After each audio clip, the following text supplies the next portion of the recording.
Vegas, Rob Dauster, Jeff Goodman. We are joined by Air Force head coach Joe Scott. Joe, how we doing, man? What's going on? Good, Coming guys. out of the gate strong here, right? Coming out, hey, first one, right? That's right. Bright That's and early. right. It Ready is to roll, early ready here. to roll. It is early. Earlier for me too. Actually, you guys probably more.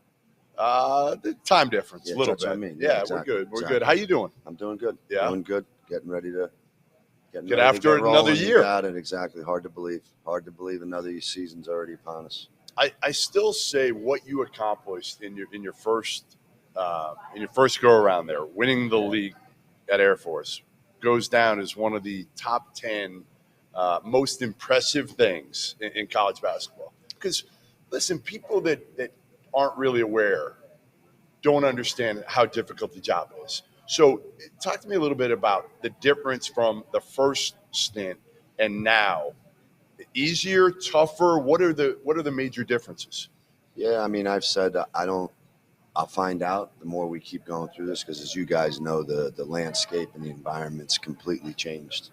That being said, everything is pretty much the same. The one difference is just the transfer portal. Yeah. So, and then when you talk about, our situation's always been more challenging and more difficult, because of the league. But when you now throw in this transfer portal and what that's done, that's sort of like the unknown for me. It's still a little bit early. I don't count the first year. The COVID was nothing. So last 2 years we improved 11, for 11, 14. So we just have to keep getting better. But as I say that, okay, well, we got to keep our players, and it's a one-way thing for us. Because you got to be older, right? And we got to be older in college basketball. But I can't use the portal, but I can lose it. I can lose to the portal. That's not a good. That's not right? good. And most people are not like that. We're the only ones, probably. Yeah. So we're going to see here. I do have some older guys now, which is good because we need them.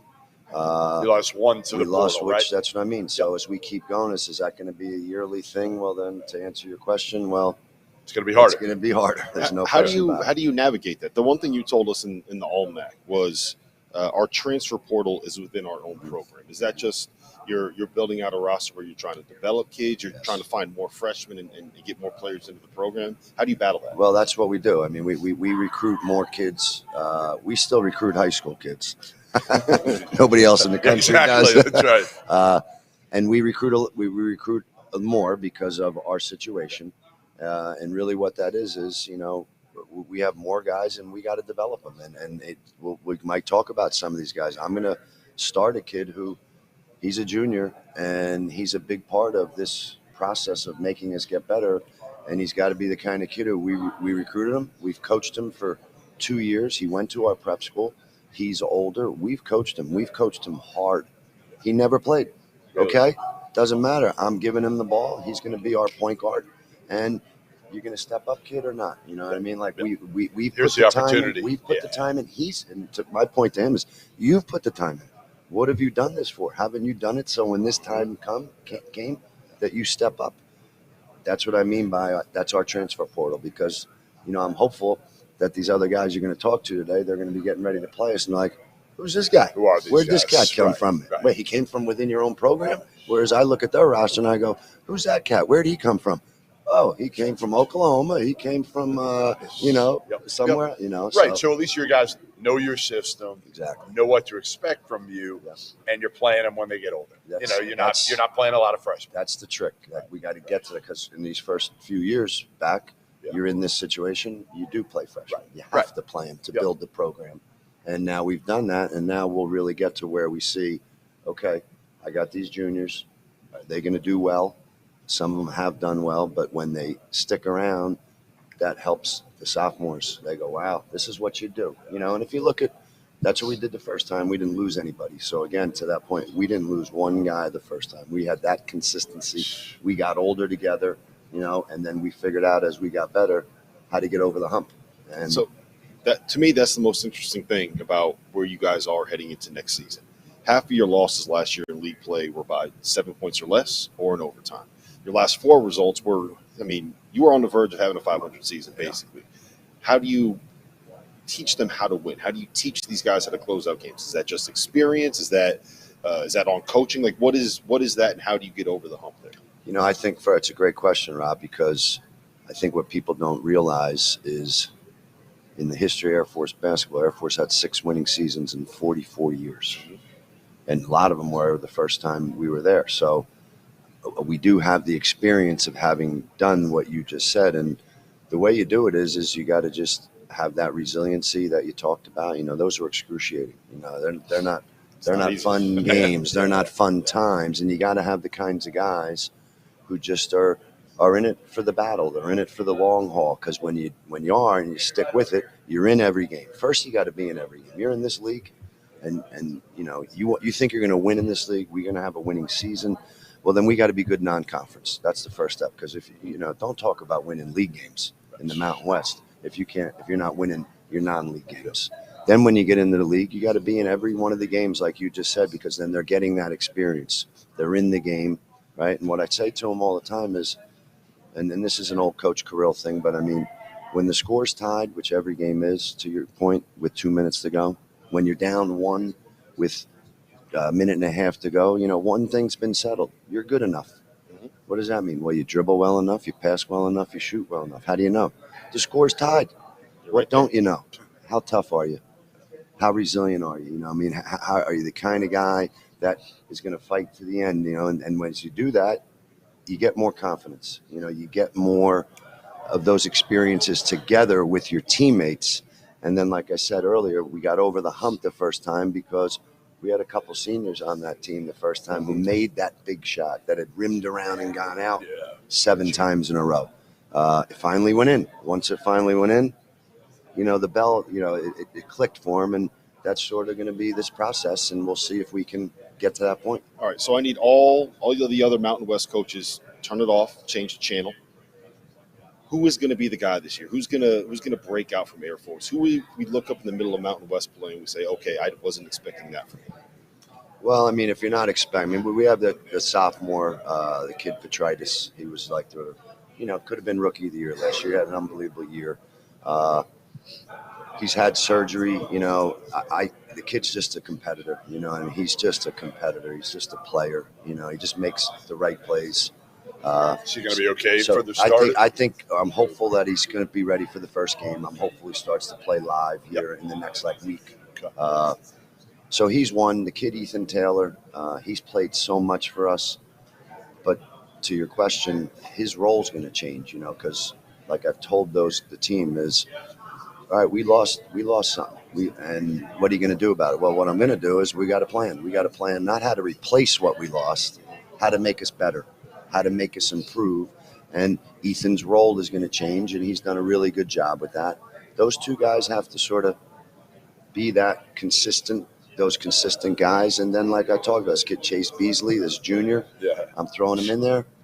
He's part of the plan. What's his story, Jeff? What's his story? I mean, it sounds like a cool story in terms of, again, one of those guys that people just don't know about. Yep. How did you get him? Well, you know, he's from D.C. We recruited him. We put him in the prep school. We've coached him. And, you know, we play differently, and we have to have different types of guys to compete in this league. And he's a 6'6" point guard. Is he? So that's what I mean. He's different. Why am I going? Because he can pass. Yeah. Now, has he ever done it? No. But can he do it? Yes. Yeah. And now he's part of that plan. That's the plan. You gotta step up to this challenge, because then that puts Ethan in where I need Ethan to be to make us be better. You know what I mean? And then right on down the line, you know, I got this other kid, Corbin Green, who played last year at center. Yeah. Well, the kid Bo Becker came on like you couldn't believe at the end of the year. I got to figure out how to play those two guys together. If I get those, can they? Yes, and we haven't. All those pieces have to come together, and if they do, then I don't know who will be the breakout guy, but I know we'll be a better team. It's a good problem to have, right? If everybody takes that. That's what it is. Now, I have to go, unfortunately, in the Mountain West, when you play San Diego State and Colorado State, in this plan of mine, I have to go 4 for 4. Yeah. You know, for it to work. And it's hard to go 4 for 4, but that's what we're shooting for. And, you know, I mentioned the guys who, you know what, those are the guys that we're going to count on. And they're going to have to step up and be consistent. And if they are, then do we find another 2 freshmen, you know, that can help us, because you always need something like that too. All All right, so how about this? I did a little scouting. All right, and I'm told you are a trivia like maven. Like you know everything about Wow. again Heisman Trophy winners, right? Like Wow. you know Academy Award winners, all of this. All right, From Can I- probably certain from all right, certain can I throw eras, a couple? you know, Let's you know, see. Let's okay. start with Heisman Trophy winners. Okay, that's All right. All right. You ready? All right, 1976. Best running back ever, Tony Dorsett, Pittsburgh. All right. 303 against Notre All right. Dame. I'm gonna give you another one. All right. Maybe my favorite running back. Okay. 1988. Barry Sanders. Look at this. I have Even a I theory. knew that one, man. Yeah, You yeah. did not Give him know. some tough. No Give him a tough one. chance. No chance. All right. Best picture in 2000. Maybe my favorite Ooh. movie. Maybe my favorite See, movie. now you're getting to where I got to go back a little further than that. Best picture. Really? Give me a hint. Give me a hint. Russell Crowe. Oh, it's not Gladiator. Yes. Gladiator. Yes. Great movie. Yes. Great movie. Right? Really Great good movie. Great Really good movie. All Yeah. right. Yeah. Pretty good. Pretty Not good. bad, I want all to. right. I want to get you going here a little bit I'll today. give you one. Best picture 1973. No idea. No idea. Come on. I was 2 years old. Redford and Newman. Oh, yeah. What is it? Go ahead. The Sting. Yeah. The Sting. That's right, Great The movie. Sting. The Great Sting. movie. Everybody, kids today should watch The Sting. It's No about question. the con. It's about the con. Fake a guy out. You know what I mean? When you What play do basketball, you- you got to fake somebody out. That's how Goodman made a career. What do you to get your guys going? What movie will you Hoosiers? Like will you do a Hoosiers? They're in a they're different. You know, like what I do is I use these things that we're talking about now with our guys to get them to know. You know, in our it's all the young kids today, but you know, you got to know about everything. You know what I mean? You got to know about what happened before you. You got to know whether that's to just, you know, the other day bringing up, you know, I brought up Clarence Darrow. I mean, it's to inherit the wind, you know, I mean, the Scopes monkey trial, you know, like just things. I bring up Winston Churchill at certain times just to make sure that they know, you know, you're History. not history. And like I make a joke of it and say, you know, you're not allowed to say, well, how am I supposed to know that I wasn't born? Yeah. Well, I think that's why you're supposed to know. Right. Yeah. It's the opposite. You know? Right. Goodman learn could it. use one of those history lessons. So, and what So- it does is it helps, you know, it helps my guys to laugh, to know, hey, these are the things you should be thinking. Like who's winning, who's in the National League East. You know, some guys today don't know, like, you know, what division the Mets are in. It's hard to keep track The of Phillies. right? The Phillies. Well, Our producer is a big Phillies big fan, so it's got to be Phillies the fan. One of fight. my best friend growing up, his brother, good friend, he run their marketing and Really? everything for the last 35 years. So big fighting Phil fans. Yeah, So- there you go. He just asked if you can get him tickets. Not now. Listen, Joe, it's been a pleasure, man. It's All right. great seeing you. Great catching Thanks up. for coming by. Great seeing you guys. 3 for Glad 3 you on the guys are trivia. here. Congratulations. That's right. That's right. 3 for 3 on the trivia. We're going to be 4 for I did 4 it. on breakout stars. Appreciate it, guys. Thank you. Thank you. We are going to be joined next by the preseason player of the year in the conference. Yeah. Not just by the Mountain West, but by the Almanac as well. Colorado State's Isaiah Stevens. We've got to be on the live show at 8:20 though. You're in front. Yeah. You're in front. Yeah, we are live. No problem. We can get him out of here in 5 minutes. 5 minutes. Yeah, let's do it. All right. Yeah, we're going to be joined by Isaiah Stevens here, Colorado State star, healthy again this season. That's right. There he Isaiah? is. There he is. What's up, man? How are you? What's going on? How you doing, sir? Let's start with this. You were banged up last year. Yes. Colorado State was banged up last year. How are you feeling? Are you back to 100%? Are you healthy? Are we going to see the full Isaiah Stevens experience this season? Yeah, man. Feeling healthy, feeling good. We have a lot of guys on our team that are healthy and just trying to build and mold right now. And I'm super excited for what we're building. Obviously, these are the dog days right now that every team is going through. So I'm super excited to just see how this thing all shapes out before November 6th. But I'm definitely excited. So You're an old man now. Getting up You're there. an old man. Are Getting you up getting there. out of some of these practices now? Getting up there. Man, Gotta get out of it. once I get going, Yeah. like it's hard to just pick and Take choose one my off. spots. But got some good coaches around me that are helping me kind of figure all that out as far as reps and stuff go. But I'm a basketball player at the end of the day. Yeah. I'm trying to play. You had a chance to leave, to go pro at the end of last season, Yeah. and you came back to Colorado State. Yeah. Why? What went into that decision, and why'd you come back?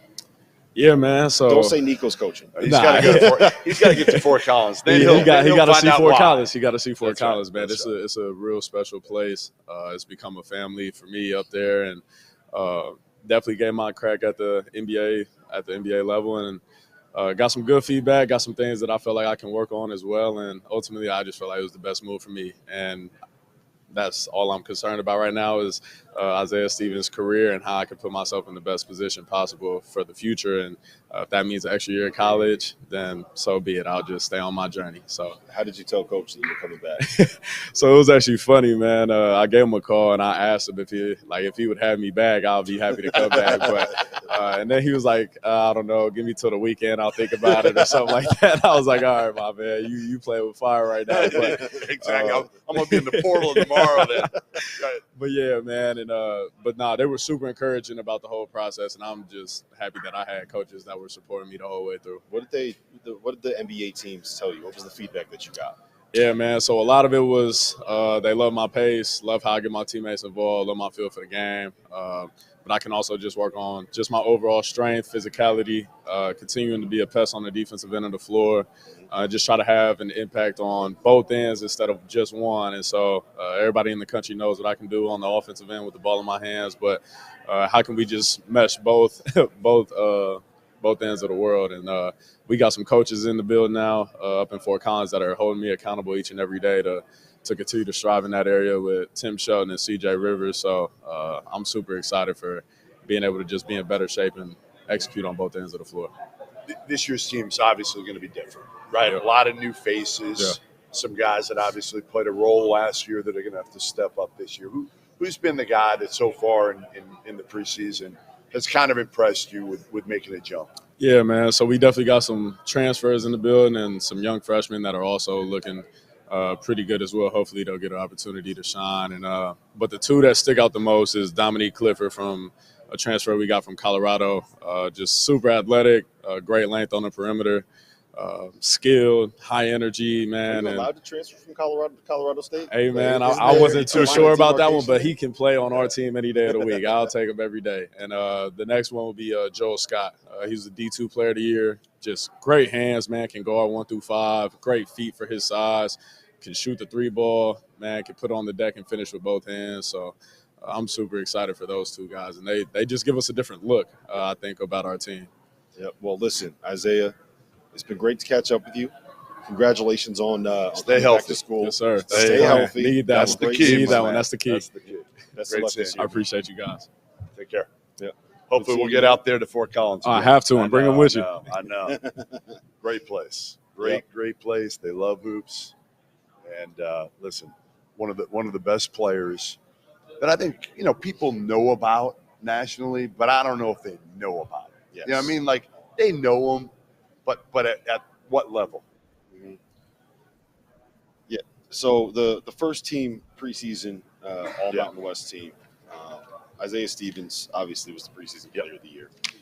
Tyson Degenhart from Boise State. We're going to talk to Boise State head coach Leon Rice here in just a minute. He's the next person joining the show with us. And then two guys from New Mexico, Jalen House and Jamal Mashburn Jr. And Final Four hero, Yes. Lamont Butler, who I'm very excited to talk to him about. Great kid. Yeah, too. great kid. Yep. One of the most memorable shots in NCAA tournament history. And coincidentally enough, it is the exact same All Mountain West first team that we picked for the Almanac. I think we might as well just do all of the preseason content for these. These leagues. I mean, we're right on the money, right? Do you think they copied us? They might have. Yeah. They might have. They might have just stole our All Mountain West team. Yeah, knowing how the coaches vote and knowing Tim Miles. I just can't wait to get Rich Pitino here. He's got two guys on the first team, and how he's going to screw this up. All right, we have Leon Rice. Here he comes. Boise State head coach. He was hoping, making his way in here. He's got right his now. cup of coffee. Yeah. We also how are you? Everything good? Yep. How's your Coach? pickleball game? Can you beat Tommy Lloyd? Yeah, Tommy's late to the game, I think. All right, Yeah, all right, he's all right. he's got. You guys all you Zags guys, man, all you do is every morning, like a lot of you guys, right? No, I don't. I not every. You got to morning. coach. No. Yeah, You got to doubt, coach. no I mean, doubt. Huey doesn't have to worry about that. But I can walk out of my locker Yeah. room, and I got all the tennis coaches involved. Nice. So we got lines taped out there, and whoo, those tennis guys, they're the They can real play. deal. I'm Yeah, sure they can. are. They picked it up like that. I was like, I've been playing for a long time, and you guys like Right, one you passed me afternoon, by. and you're better than me. Yeah. I love every time I talk to you in the preseason. Most guys are well, they downplay how good their team is. Some hate their team already. You almost every year, it's like clockwork. You telling me I love my team. Yeah. I love my. And generally, listen, you're right. Well, you've been to 2 NCAA tournaments in a row for the first time, I think, in program history. You got really good players back. You get to coach a kid again, which is kind of cool for like his 8th year, whatever it's been, right? Yeah. It's I gonna was stay I was forever. joking. I looked at his X-ray the other day. It looks like he's got osteoporosis now. He's been there so long. And I said that earlier, and he goes, "I don't even know what that is." Like, you're gonna know soon. Yeah. What do you love about this year's team? I think it's the best chemistry we've had, top to bottom. We brought in the right transfers, we brought in the right freshmen, and then we're the only team in the league that did not lose a starter to the portal, which is unique because we had good starters. Yeah. And it helps that one of them was Max. Yeah. But believe me, You never know, right? He may have been done with you. Oh, he got asked. Yeah, no doubt. But I think we have the best group of top to bottom of workers. Yeah. We got a nice mix of the older guys, and there's older guys. I mean, we got Cam Martin from Kansas. Yeah, in his 7th year. 7th year. Right. Max is on his 6th year, and he's not the oldest guy on the team. I mean, think about that. That's crazy. Yeah. Crazy. Yeah. So, but then we got a nice mix of some good young guys that have been waiting. Yeah. A couple guys got hurt. RJ Keene's done a great job. He's only going to be a freshman. He's in his 3rd year with me. So my point guard from last year, Jason Whiting, he's a return missionary. So he's a 22-year-old sophomore. So it's crazy how old we are. It's changed so much. It is. And then you're looking, you watch practice, and you got a 25-year-old going against an 18-year-old. Yeah. Well, that's the hard part. These freshmen, it's crazy. You got to the grow true fast. freshmen, Yeah, it's hard to grow play fast. them. Yeah, they got to grow fast, and it is. There's so much you just forget how much there is to learn, and then how much those veterans just do instinctively because they've been there, done that. And Cam's been a great program, obviously with great coaches. He knows how to play. Like I don't have to go coach him because we haven't seen Cam. He didn't play much at Kansas. I think Bill recruited him thinking he was going to play him. Yeah. He's skilled, super skilled, right? Super skilled. Well, he redshirted his first year. They won the national title. Then he got hurt, and he's a great fit for what we do because of how skilled he is. I told somebody the other day, I think he's the best passing center I've ever coached. Wow. Yeah, it is remarkable how good of a passer he is, and when you got shooters and scorers all around him, what a weapon. Tough matchup. So, and his ball goes in. It's just he did some stuff up in Canada where, that he did instinctively. Where I'm like, wow, you never get centers to be able to do that instinctively. They just, he plays like a point guard, really. Yeah, I want to ask you about Roddy Anderson, the transfer from UC San Diego. In his last 17 games last year, I don't even know if you know this, Goodman, he averaged 17 points, 5 boards, and 4 assists. How much of an impact is he going to have this year, and how difficult is that transition going to be coming into the Mountain West? Yeah, I think, we saw something in Roddy. There's a special talent there, and he knows how to score. He can get to the rim, super dynamic. And but he's in a situation where we need him to be a point guard too, and he wants to become a point guard more. Yeah, and believe me, I can coach scoring point guards. That doesn't bother me. It goes back to Dan Dickow days, and Dan's gonna be happy to hear that. Yeah, but with this team, you got so many scorers around you. It's almost counterintuitive. If you become a facilitator first, scoring's really going to be easy with the guys that you have around you because the space you're going to get.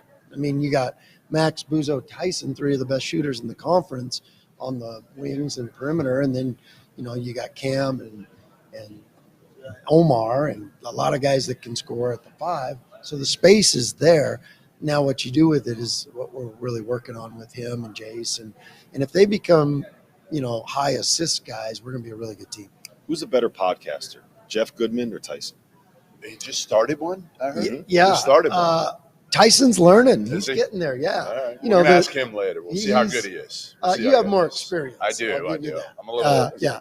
He's very old. Tyson's got a lot better personality. He's got higher A lot upside. better, yeah. Tyson's got higher Better upside, looking, right? better hair. Better All that. looking, a lot more Yes. talent. I didn't recognize You him got with the hair. experience. It's something to be said. I didn't recognize him with the hair. And then, listen, the big thing with Tyson, he's going to play his natural position Yes, this year, right? yes. Like last year, Yes. it was difficult for him. Yes. And how much of having to play the 5 affected, because his shooting numbers 100, certainly yeah. weren't what they were No doubt. as a freshman. And I mean, that speaks to the kind of kid he is. Yep. I didn't. Because he didn't want to play the 5. Well, I mean, no, if it- he didn't not want to. But- He's the kind of guy that will just Whatever he asks him to do. whatever he Yeah, asks. yeah. And that's why the culture's so strong, because one of the best players in the league will just do whatever you want him to do. And he did in his humble way.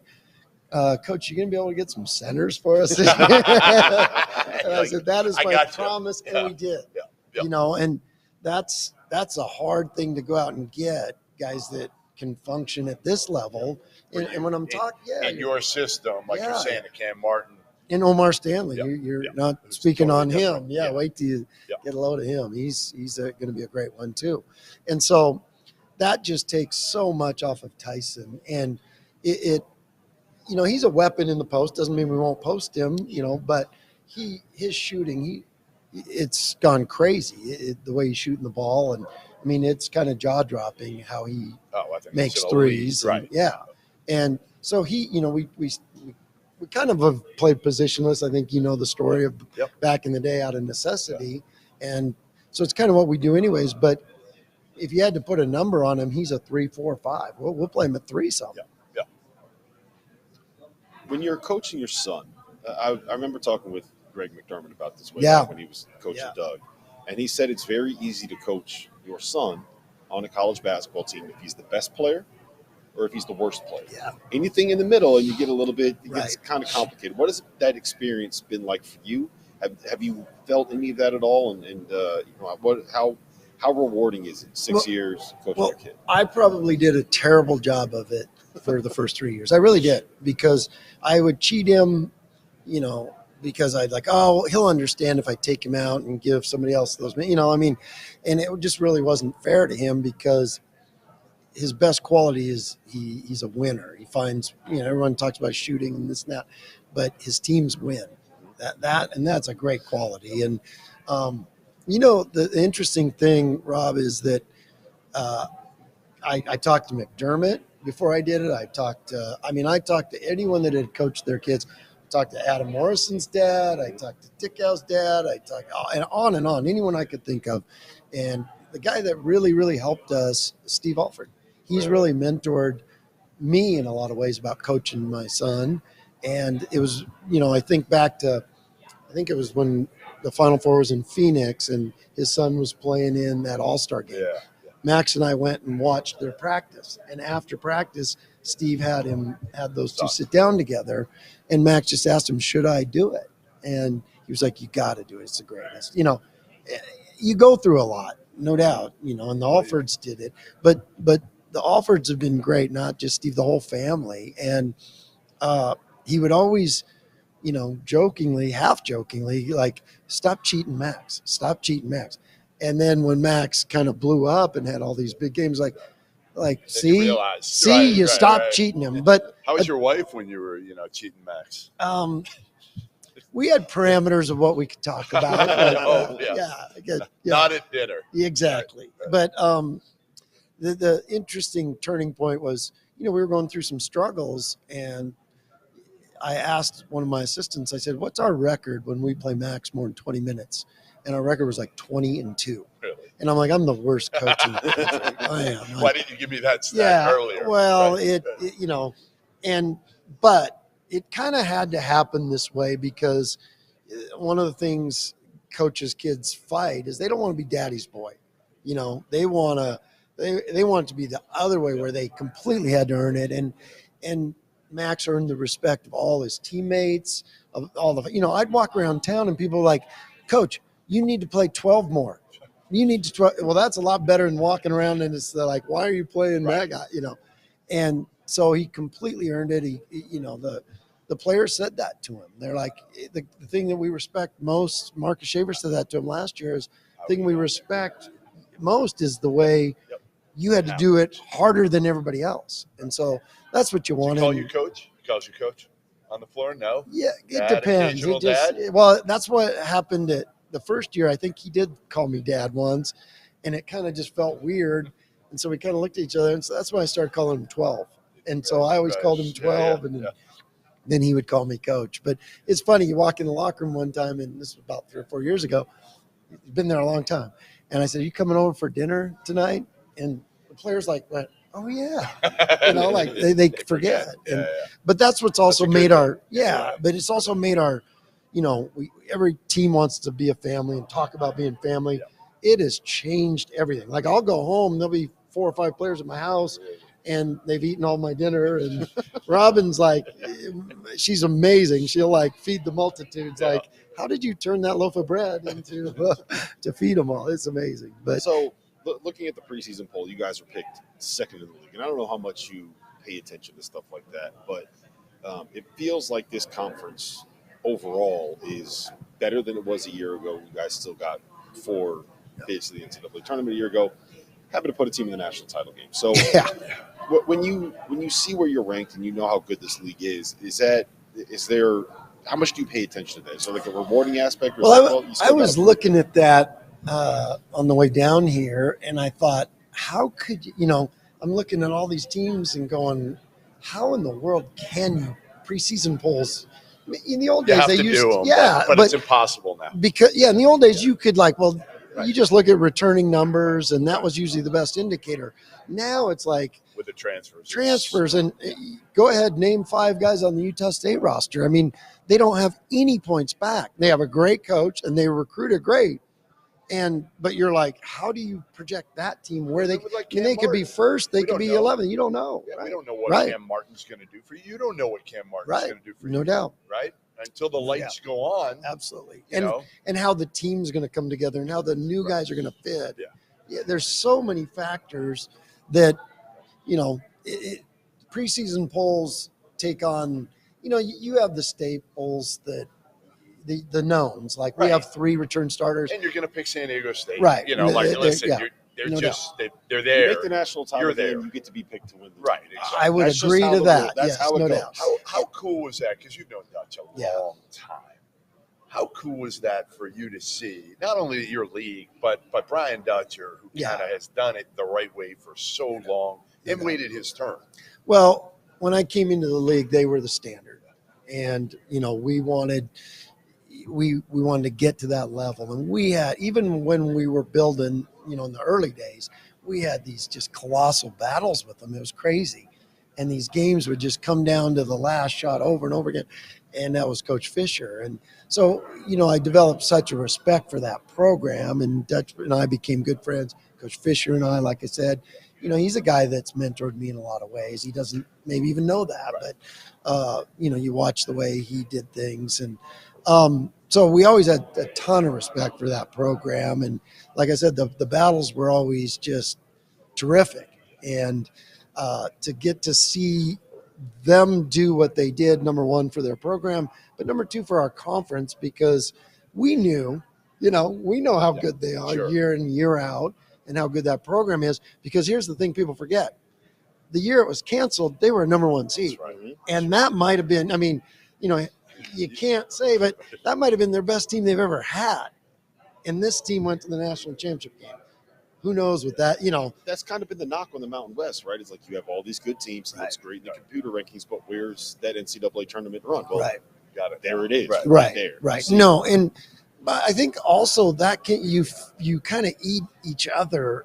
And what I mean by that is the conference battles are so, and then you get to the league tournament, and then all of a sudden, we've eaten each other a little bit, so we maybe don't get the seed quite that we need to get the run. And so much, it's all intertwined. But again, it's great to have that run for our league and get the respect that really we knew how good they were. For the world to see it is great. You mentioned how when you got in the league, San Diego State was kind of the standard bearer. I mean, I think you guys are kind of in that conversation now as well.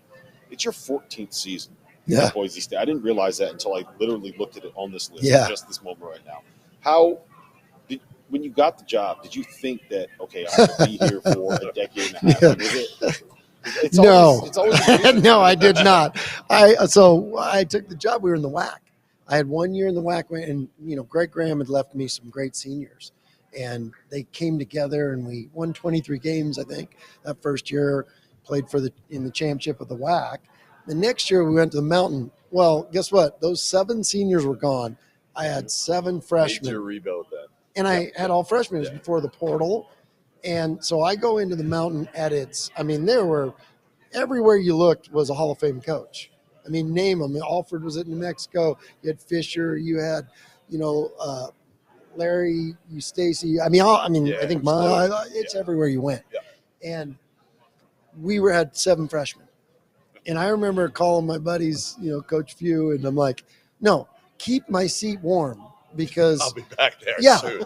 I will not ever win a game in this league. We will never. And they laugh and, oh, yeah, you will. I'm like, tell me who we're beating.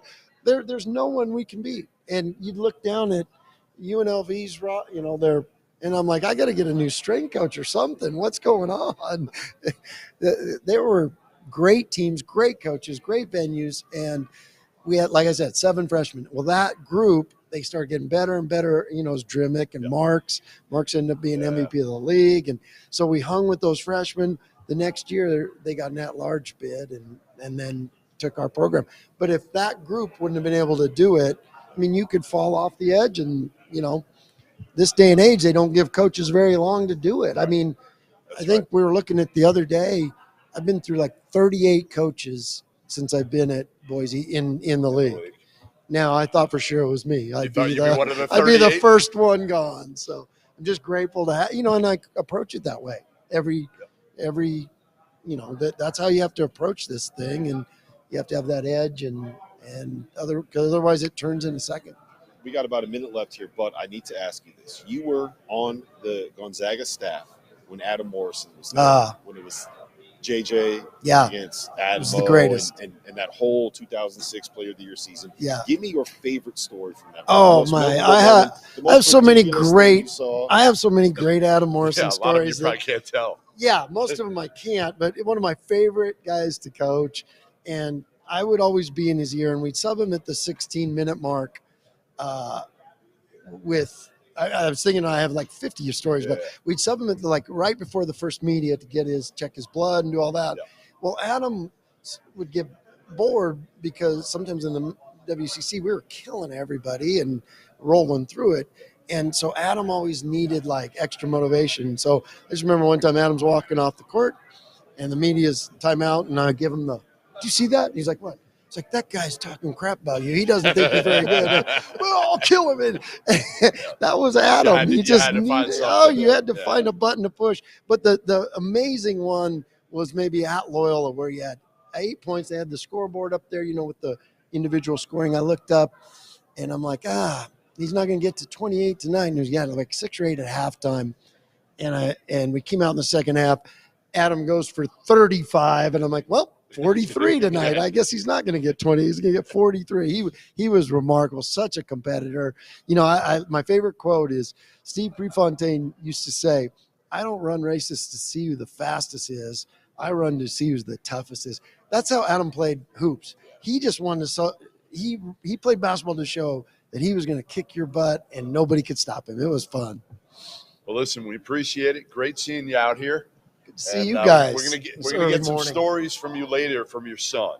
We'll have Max on later, so we're gonna get some good dirt. Yeah, he can kind of go off the rails too, which is what we want. Don't let him. Yes, Leon Thanks, Rice. Guys. Thanks for joining us. Thanks for joining us, Leon. We'll talk to you later. All right, guys. Great seeing you, man. We are going to be joined next at some point by Niko Medved here. Well, we are going to bring in, and we have a very special guest. That's right. We finally have someone with a little bit of talent little bit of talent. A little bit of talent, a little bit of That's right. radio chops, a little bit of podcasting pedigree, the one and only Doug. What's up? Good. Wait, Good to see you. so you're giving podcasting advice? Was that did I parachute in on that? Why wouldn't I? I'm an elite podcaster. Well, Rob's an elite podcaster. A little fast and loose with the word elite. Elite is, yeah.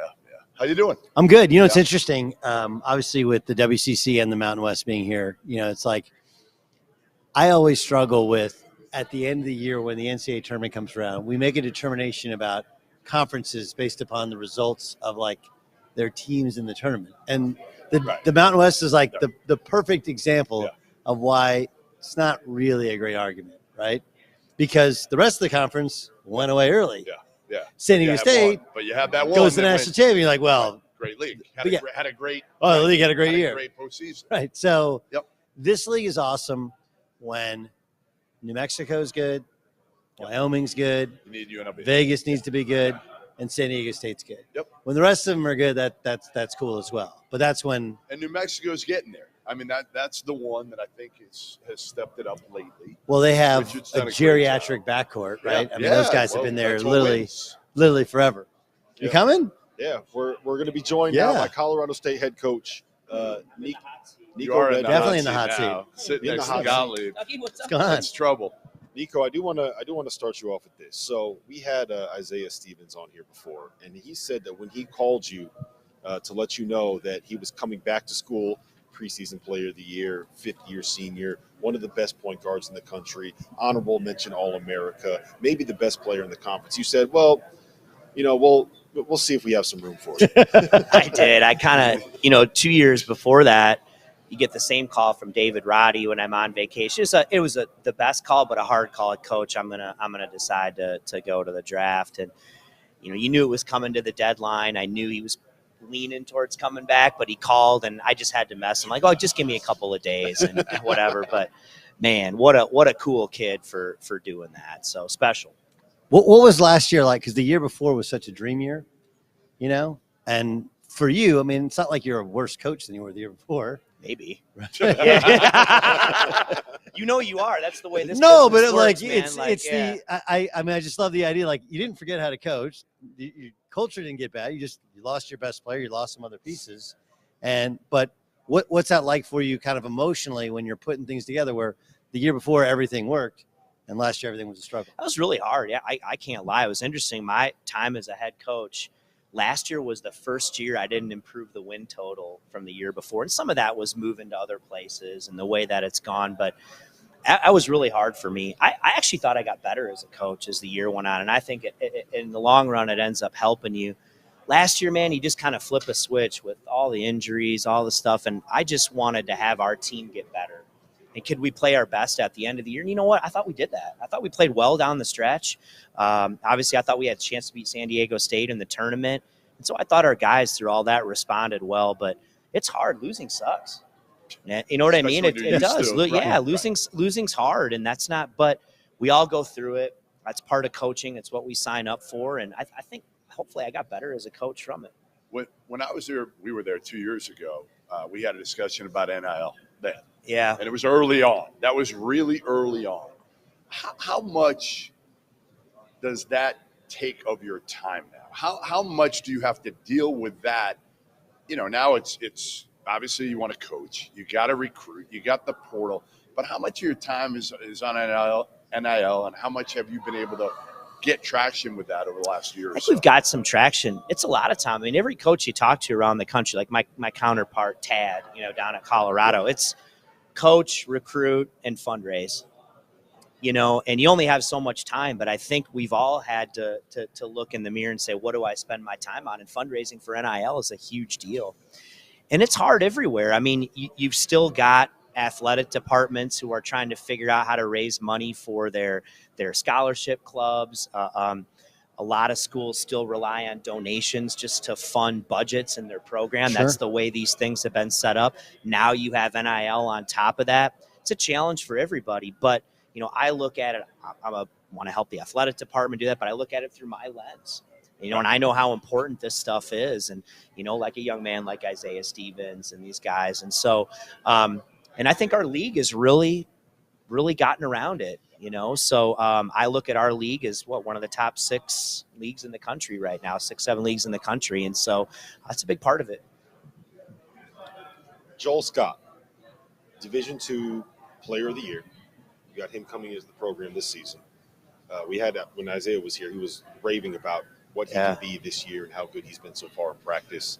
How do you let me start with this. When you see a guy coming from that level transferring up to the Mountain West, is there any concern about that adjustment, or is it something where you've seen enough success? I think there's a concern. It's interesting. This will be our 3rd Division II All-American. Joel was Division II National Player of the Year.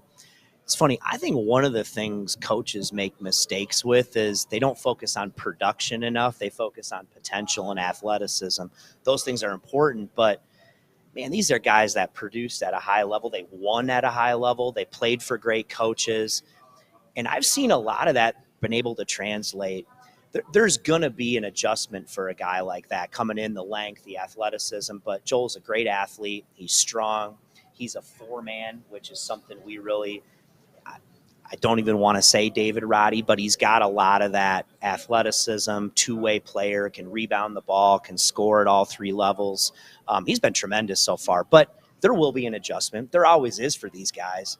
Great, we scrimmage Minnesota, we scrimmage Oregon, so we scrimmage some high major length and talent. Hopefully that's going to give him a little bit of a feel for what it's going to be like. But everything that I've seen so far, he's going to be just fine. You mentioned he's a 4. I would make the case that point guard's still the most important position in college basketball. Yep. I would say the 4 is the second most. Yeah. And the thought process behind it is, one, you got to be able to open up the lanes, you got to be able to shoot, and then you got to be able to guard all 4 positions at that spot, and they have to be able to guard you. And when you have, look at how, and obviously the rest of your roster was different, and you had some other things go wrong. But how different was it when you had David Roddy? He could play the 5 for you as well. Absolutely. But the ability to have your 4 handle, guard all 5 positions, and score, and he's an elite passer. Is that fair in that the evolution of the game, we always, every broadcaster always, it's about guards. Yeah, you got to have a point guard. But with so many other players being kind of hybrid players, I think the 4 is maybe a 1B in terms of importance. I would agree with that, and I'd even go so far as to say it's even moving to the 5 now.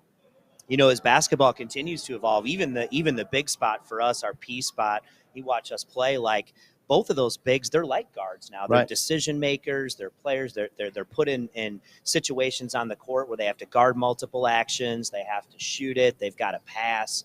So those things are huge, but they've got to be able to rebound. They've got to play with some sort of physicality going against that length and athleticism. So those are critical positions. And when you say positionless, that's true.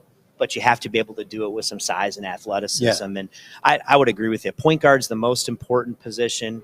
But when you're talking about those forwards, and for us, it's that 4, that 5. And I think Joel is a guy who can play a little bit of both, like David. We're going to be able to play some small ball lineups with him. He's athletic enough to guard those other spots, and he's got the offensive skill to be able to do it as well. Isaiah was raving about Clifford coming in from Colorado. Yeah. What does he maybe give you this year that you didn't have? He's got high major length and athleticism. He's a guy that started, 50 games or whatever in the Pac-12. Has played for a really good coach, and Tad Boyle is a great 2-way player. I think he's been maybe our best rebounder so far in practice. Can guard 1 through 4, make a shot. It's a good passer, and he's got experience. And he's just a great human being. He was a guy we recruited really hard out of high school, so we had a relationship with him and his family. I love the fact that he's got 2 years left to play. I think he's really fit in well to our team and just gives us some of that length and athleticism we really didn't have last year at the wing spot. So I think he's going to have a real impact. When San Diego State made their run to the national title game last year, we were just talking about this a little bit before you sat down. It feels like from a national perspective, it kind of gave some, I'm doing air quotes here, legitimacy to the success that the Mountain West has had. That's been the knock, right? Like, you guys have great regular seasons, haven't had that tournament run. Well, that tournament runs here. Has it felt different at all from, like, the perspective of hearing from guys like us, from the outside view of what the league is and maybe the way the league is viewed? I hope so. You guys stay up late and watch the Mountain West. Doug does, I know. They're all the time, and he's out west. But it's easier for him. He's on the West Coast. Right? I know that. But I agree. It was so great to see them make the run and our league get more attention. To be honest, their program, I think they've had just one of the best programs in the country over the course of the long haul here, last 15 years. I don't think they get enough credit for that. I can say that. Dutch, I consider a really good friend. But I thought that was great, and people started to appreciate the way they play, what they've done. And you're right, at some point you got to do it at the highest level. You got to do it in the NCAA tournament, and our league has not been able to do that. So hopefully that kind of gets us over the hump a little bit. I believe, guys, this is a league that can get 4 in again. I really do. I think the league is really, really good. I mean, look at our non-conference schedule. I think they've scheduled well. I don't see any reason why we won't put multiple teams in the tournament again. And maybe this is a year we get multiple teams to the second weekend. You know, you've had to put together teams in the different jobs you've had, you know, for that first year.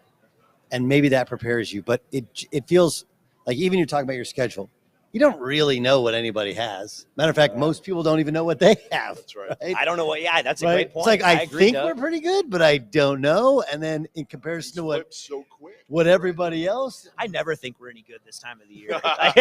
When I watch us in practice. well, that's what happens anyway. with most of these coaches. Yeah. They tell all of us we're not any good, and then we say they're not any good. Saying this though, Leon Rice is the exception.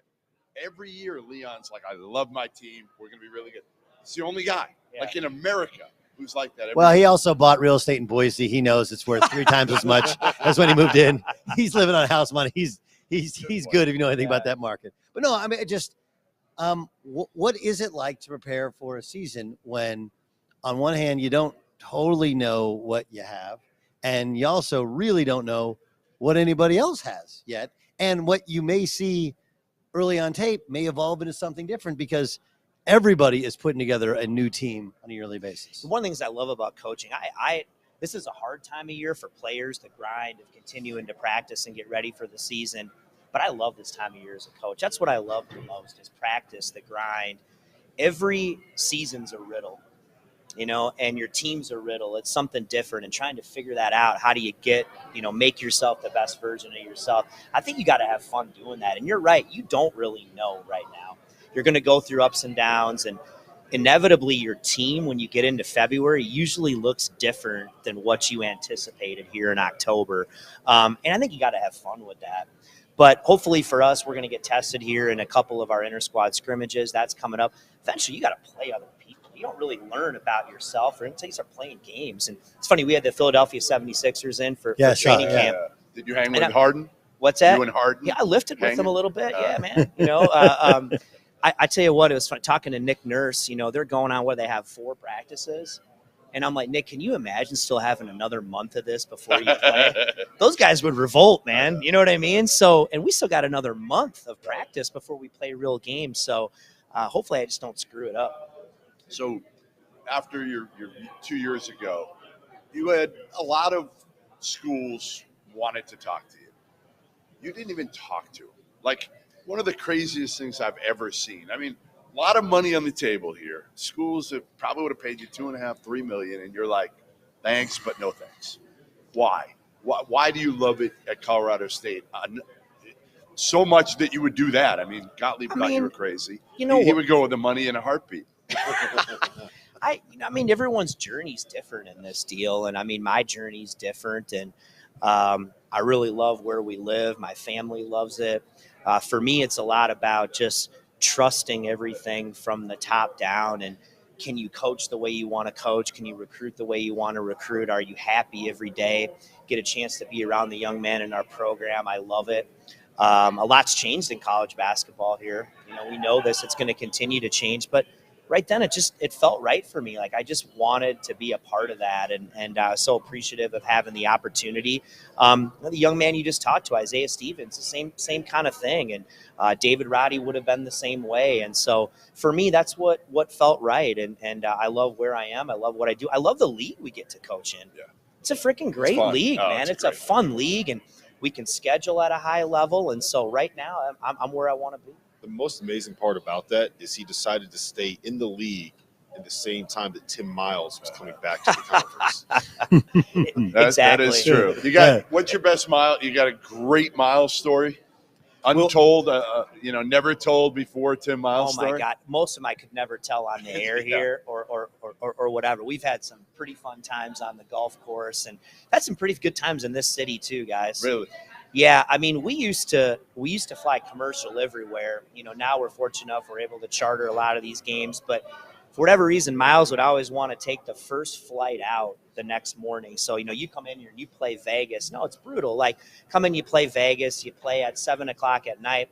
We're fortunate enough to beat Lon and one of his teams. And I mean, it's one thing when your players do, but when the coaches show up, you know what I mean? Roll in, 15 minutes before you gotta so he's one of a kind. He's a tremendous coach. It's great to have him back in the league. You look at our league and all these guys, Steve, Leon, Dutch, Miles, I can go on and on. We got great coaches in this league, veterans, and we're friends. We don't take it so seriously. It's kind of like the old times where we all get along. We don't take each other too seriously. We have a tremendous amount of respect for what each other does. And that's why I just think the league is going to continue to get better and better because of the coaches in it. I was a little bit scared of Joe Scott, too. I think that's part of it, a little fear of Joe. Okay, so tell me about the snack stop after a win. Okay, so you win a game. What's the tradition? So when I was at Furman, it's a bus league, right? So every place you go in the bus. So I started a tradition. If we won a road game, snack time. So we'd stop at a gas station, and it's fun. Like, you roll into some town in the middle of nowhere, and this guy's eyes are this big, and the players loved it. You come in and get whatever they want, and we would compare what you decide to get. And so I started to do that here, and players love it. I mean, as soon as you win a road game, snack time. And so we always go, we snap the picture, and guys get whatever they want. It's just kind of become a fun tradition for us. What do you get? Guys What do you get? What's your snack? I might go ice cream. Okay. If it's a big one, I'm going, and I can't like afford an ice to do it. cream in the gas station? Yeah, maybe a they have little good ice cream. Haagen-Dazs or They got some Ben and Jerry's sometimes. They got some Ben and Jerry's. You can really go. That's the question. The whole pint of the ice cream, the Ben and Jerry's. Rob, it's tough. Like I might do that. I might go with a little, if I'm trying to be healthy, a little beef jerky or something like that. I'm pretty simple, but some of the crap that these guys get, like the Hostess, like Twinkies or cupcakes, it's just terrible. But it's just a fun tradition the guys really like. And to be honest, these guys, these players, those are the times they remember. Right. And David Roddy comes back to campus. He's been around a lot, and even told me, he's like, man, I miss it. And he's in the NBA. He's playing and starting. Don't get me wrong, he loves what he's doing, but it's not the same. Not. And those are the moments you remember. Will it stay? It's never been pure. No, but it's always been closer to pure than people want to lead it to believe. Yes. But how is it now as opposed to how it used to be when you throw in the money? I mean, things evolve, things change. It's different. There's always been stuff like that going on. We can choose to focus on all that every day. Of course, it's part of our life, but man, I'm still going to enjoy coaching and being around these guys and treating them well. Look at this. Yeah, there you go. Right, trying to have fun where we can and enjoy because that's what it's about. It's about people, and yes, it becomes harder and harder at times. But man, if we can't try to enjoy it while we can't enjoy wins, can't enjoy being together. What the heck did we do it for? Well, great perspective. Appreciate you coming on with us. Appreciate you having us on. Rob, the coffee hasn't hit yet. There's a reason I got the coffee. I need another one too, buddy. Yeah. So, thanks for coming by. And thank you guys for what you do for college hoops, awesome. man. It's just freaking awesome. So hopefully we see you out. I don't know. We'll see you out maybe in Fort Collins this year. So I'd like to get back out. I really do. You're welcome anytime, man. Come on out. We got to get out in the off season. We're always there in the season. Yeah. It's an incredible It's a great town. If I'm coming, I'm not bringing him with me. That's fine. Whatever. Yeah, whatever you want. Yeah. You're coming. Thanks, guys. Thanks, Appreciate Niko. it. Yep. Thanks. Coming up next, we are going to be joined by Fresno State head coach Justin Hutson here in just a couple of minutes. He's over there. Miles is talking his ear off, so who knows when we're actually going to be able to talk about a bad podcaster, Tim Miles. Tim Miles. What was we it had called? We had him on. Miles? What's up, man? Right here, Man. man. Yep. How are you? What's going on? How you doing? How you doing? Justin, good to meet you, Rob Dauster. We are live. So Mike is hot. here's the thing, Dauster. I don't know. So my brother's an assistant, San Diego State's women. Okay. So my brother works for his wife, right? Because That's right. his beautiful bride Yeah, is yeah. the head women's coach How at does- San Diego State. How's that? The dynamic. there? Which dynamic? A My brother. lot of them. A lot of dynamics there. My brother thinks Brother. she's great, All right. but I mean, what is that dynamic like? He's like, I'm not even going here. It's made you learn a lot about yourself because we've been apart for a long time. We didn't plan that. We didn't plan that. And my wife is one of those women that never has a bad day. Really? She's just always in a great mood. So I vouched for Greg because I was on staff with Greg for 1 year when I started with Coach Fish. And, there's no better man. That's cool. He's also a really good coach, by the way. But my wife also wanted a good person. She didn't want to just have a good coach. She wanted a good person. And I said, well, I know for darn sure he's that.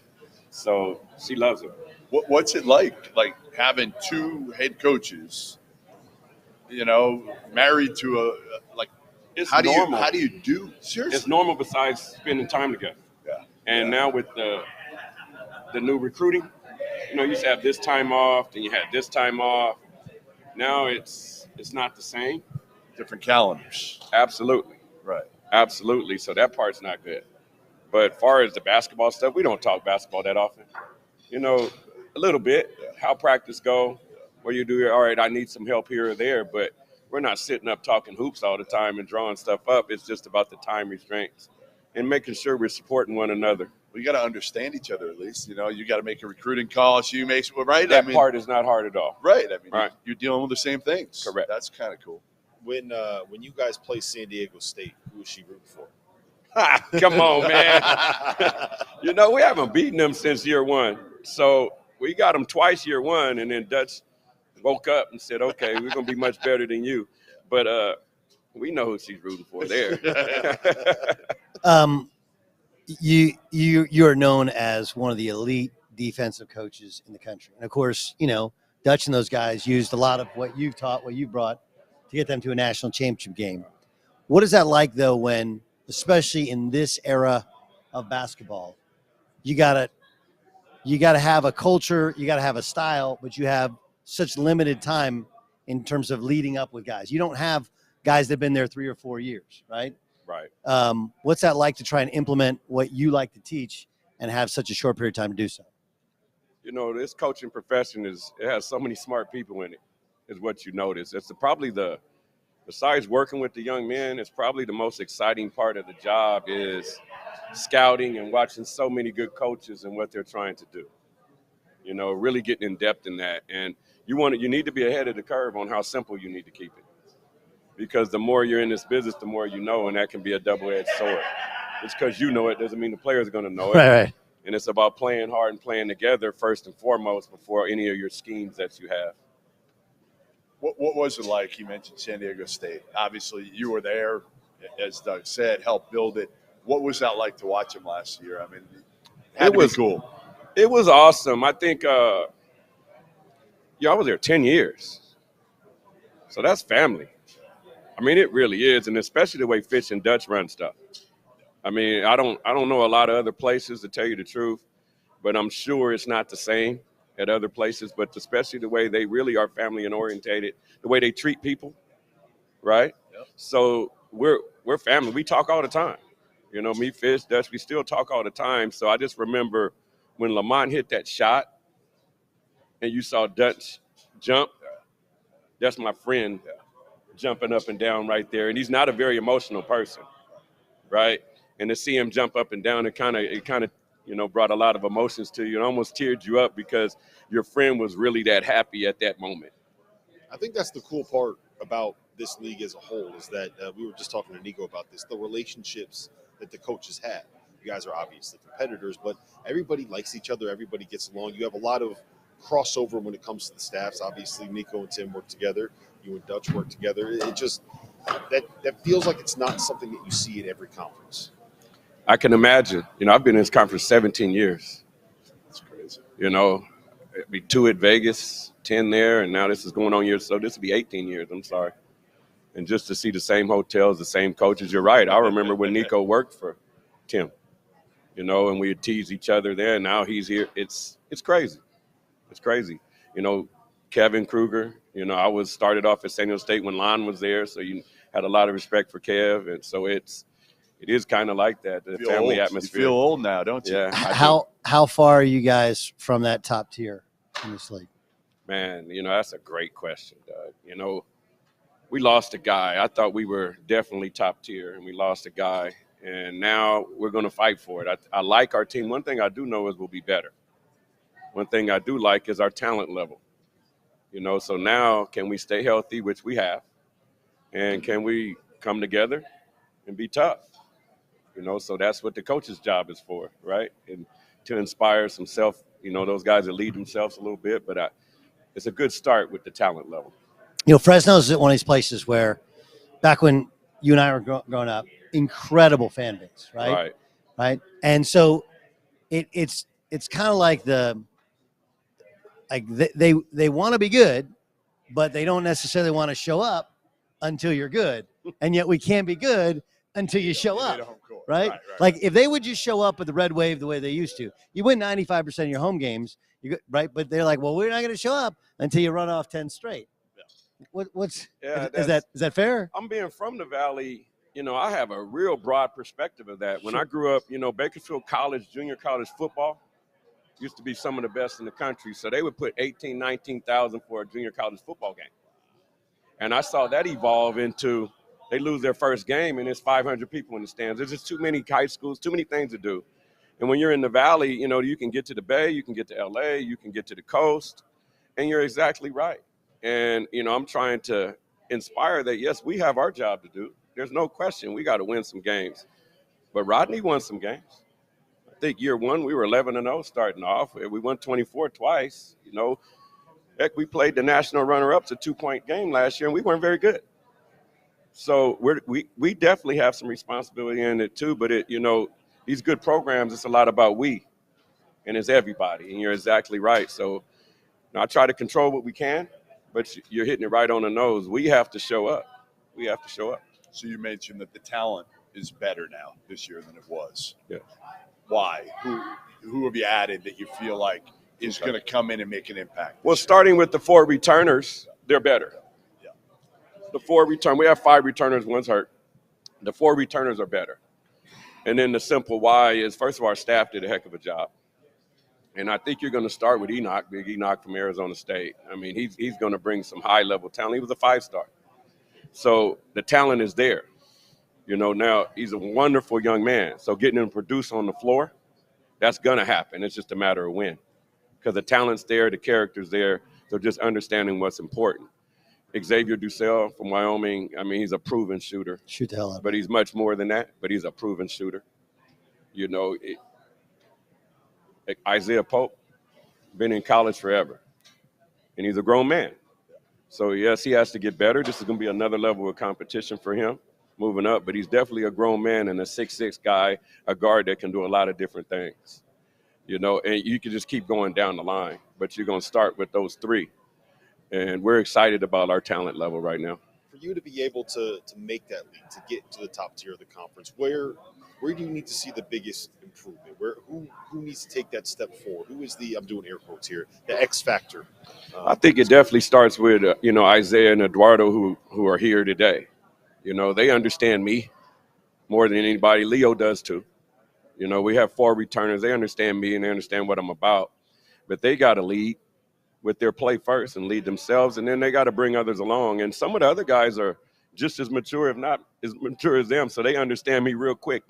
Xavier and Isaiah, it's like they've been there a long time. You know, but I think it has to start with your returners, and I think it's all about togetherness because our sum has to be better than our parts. Our parts are really good. But to win in this conference, because this is a beast of a conference, like they all are, our sum's going to have to be better. And then you're talking about all the coach speak, buy-in, togetherness, all that different stuff. But it's true. It's real. Yeah, I mean, it's you real hear talk. it all the time, and You there's a reason you hear it all the time. I think what I've noticed is just because you're good guys don't mean you brought in and you're together. Yeah. I think you got to really notice that as a coach now. Just because you're good guys, which I definitely have, doesn't mean you share the ball and help each other and fight through adversity. What about you? How are you different? I'm a little more patient than I was before. I think you're always getting that. I mean, Fish had the patience of Job. You know, that's why we were such a good match. I had no patience, and he was patient forever. We were a great match, and we played off each other like that. But I think I'm a little more patient. You know, I think I'm going to be a little more simplified on what we're doing, and I'm better because the talent's better. Let's not get this mistaken. We were really good year one. The talent was pretty good from 1 through 5. We weren't deep, but 1 through 5, we were pretty good, thanks to Rodney. You know, so I think I'm better because the talent's better. Well, listen, Justin, it's been a pleasure. Best of luck this season. And they are calling you, so you're getting pulled out. Well, my pleasure. Thank you guys for having me. Great seeing you, man. All right. Great Always seeing a you. pleasure, man. Best of luck with the Gottliebs. That's right. That's right. Good seeing you. You meet you, man. My pleasure. We're going to be joined next by a first-team All-Mountain West player and a guy who hit one of the most memorable shots that I've seen in person since covering college basketball. The hero of the 2023 NCAA tournament, Lamont Butler. Lamont, what's going on, man? How we doing? I'm good. Excited to be out here at Mountain West. You know, I'm ready for this. Another run, right? Season. Yes, sir. Is it crazy still, like, when you hear people introduce you? Forever, it's going to be the shot. Yeah. Like, is it weird? Yeah, no, it's a lot different. I mean, I'm kind of like a reserved guy, so, you know, I don't really seek attention a lot, but you know, everywhere I go, people are noticing me and recognizing me. So it's been a lot different. My life's been a lot crazier. So. What's the coolest thing that's happened since you got back from the Final Four? Coolest thing that's happened. It's been a lot of cool stuff, man. I mean, you know, having a mural put up of me in San Diego, that was probably one of the coolest. That's things. a pretty good one. Anybody talks trash to you this year, like, do you have a mural? 'Cause I have a mural. Yeah. Right? Like Shedeur Sanders can do the watch thing. Do you have a mural, Shedeur? No, you do not. Yeah, I can buy a watch. I got a mural. That's pretty solid. Yes, I mean that was pretty cool. I mean, there was a bunch of cool things. Can you complain about a mural? You're like, man, that doesn't really look like me. You just hey. Nothing to complain about. I think my favorite thing about that shot was it felt like a broken play, right? Like it felt like you guys had a plan, and then all of a sudden it's like, oh well, Lamont's got the ball. There's a second and a half left.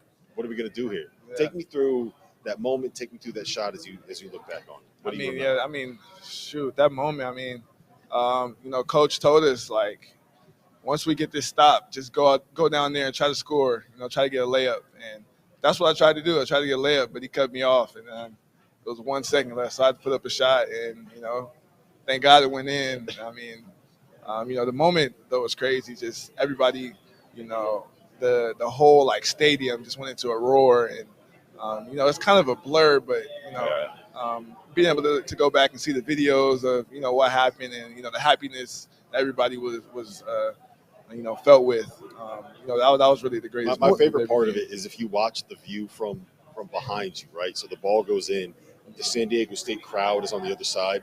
Ball goes in, all you see is about 500 beers go flying in the air. my favorite part was you looked at the clock Yeah. on the opposite hoop, Yeah. right?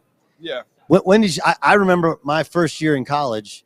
This is back in mid '90s, and I grew up in California. We didn't have a shot clock, so I wasn't used to looking at the shot clock. And it'd be a possession. You'd hear the buzzer go off in practice. Like, man, I'm not even used to it.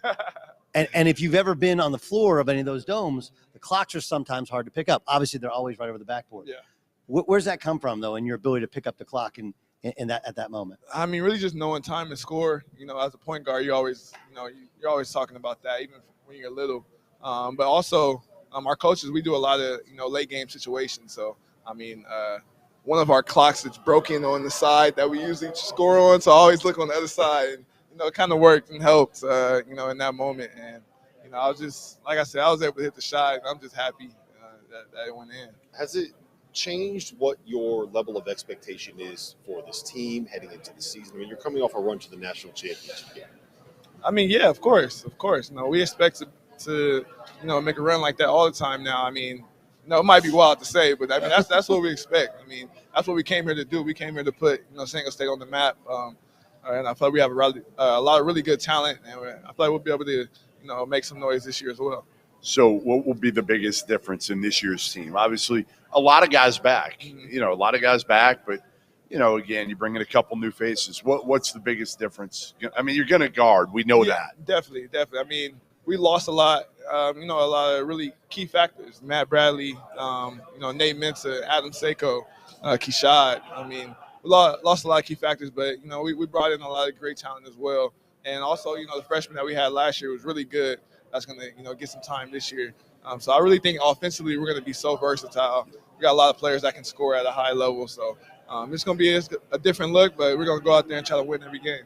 San Diego State has been built on either overlooked guys or transfers, right? With the exception of there was that one window when Dutch first took over that all of those guys, San Diego State was their first choice, right?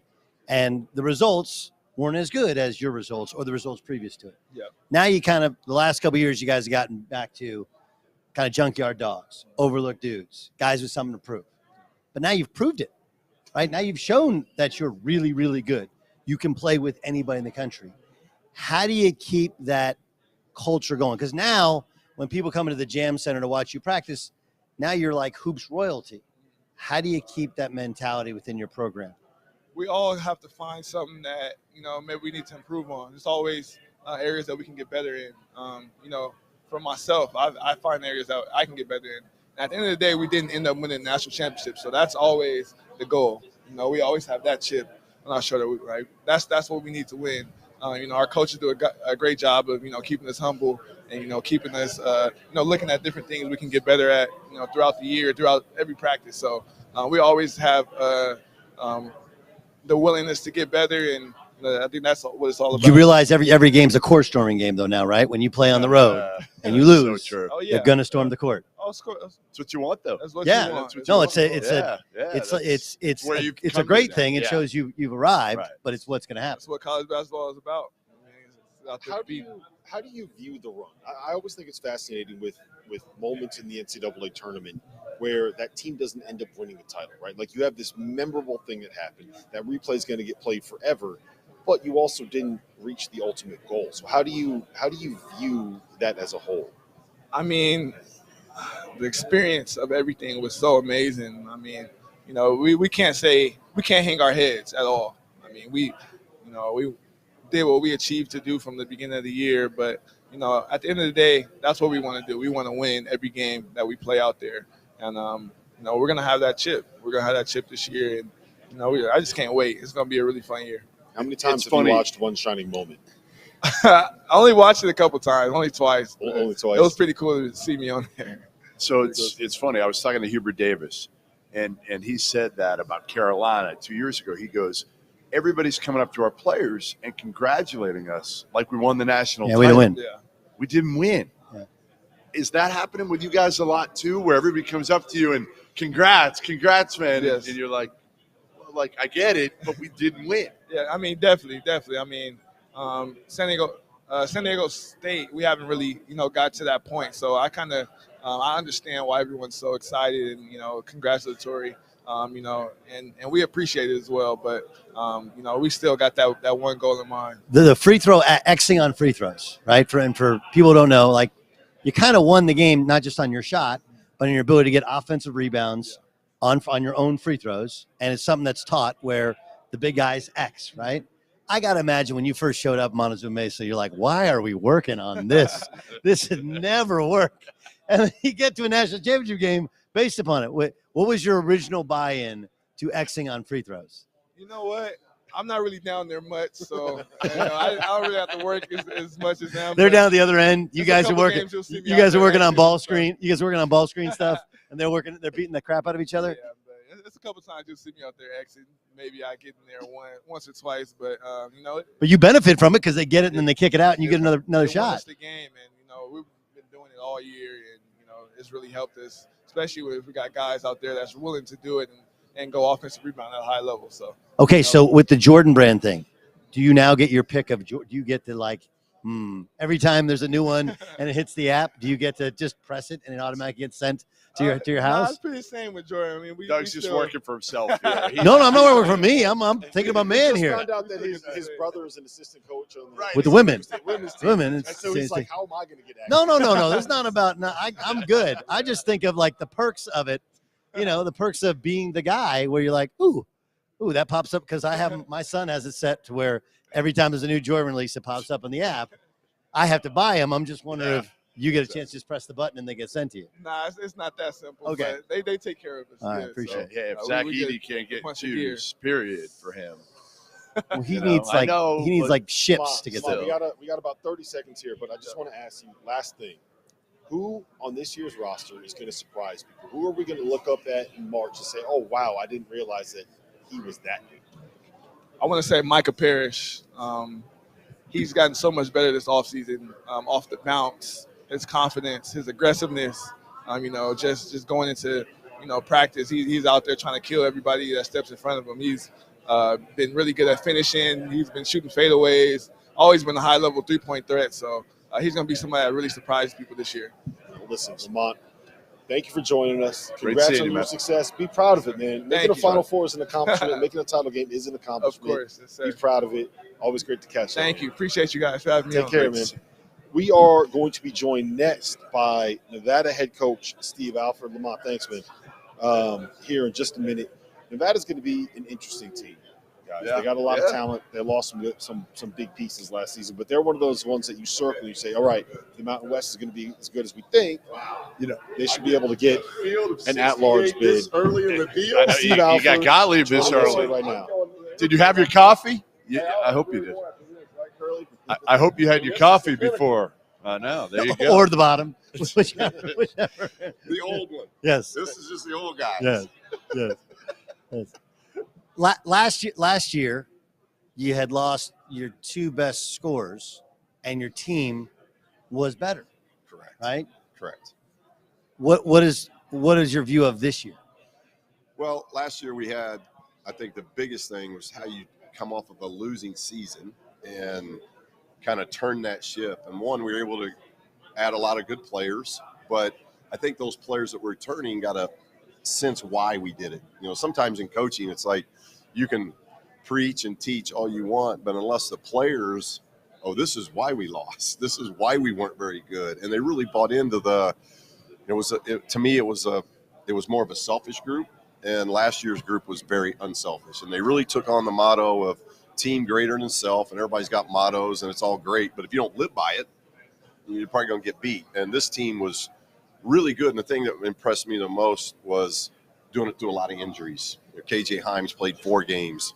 Hunter McIntosh played 5 or 6 on the year. Daniel Foster was out almost the entire second half of the season until he came back. So we weren't very deep. And that was part of not playing well late in the season. We just kind of ran out of gas, tired, and not a lot of experience. Where this year, now a lot of these guys have seen both. And you'd have to be crazy to see which one's more fun. Yeah. It's a lot more fun when you're winning and enjoying it. And I think, too, as a former athlete, sometimes when it's all about trying to do things for yourself, you realize that the more you give and serve to a teammate, it raises your level. And I think that's what happened last year. And hopefully that'll help us going into this year with a lot more experience. So Doug is going to try to convince you that college basketball is a 4-man's game. Is a power forwards game, the 4-man's game. Still a guards game. You have 2 fifth-year guards. That's not what I said. What I said was Right. He actually is. He's changed. what I said was guard I think and the 4 is the second most important position because you kind of got to do everything. Right. And you can slide down to the 5. And anyway, go ahead. I'm sorry. Right. Well, I was just going to say, I was all just setting up a question. You got 2 fifth-year all-conference caliber guards on your roster this season. What are we going to see from Keenan and KJ? Well, I think, one, you have to have good guards. I do think if you don't have good guards, especially Spoken like a really good guard. Yeah, I think just especially today. Like back in the era when I played, you actually had a center that got on a low block and the ball went inside out. Now it's almost the systems have gone outside in.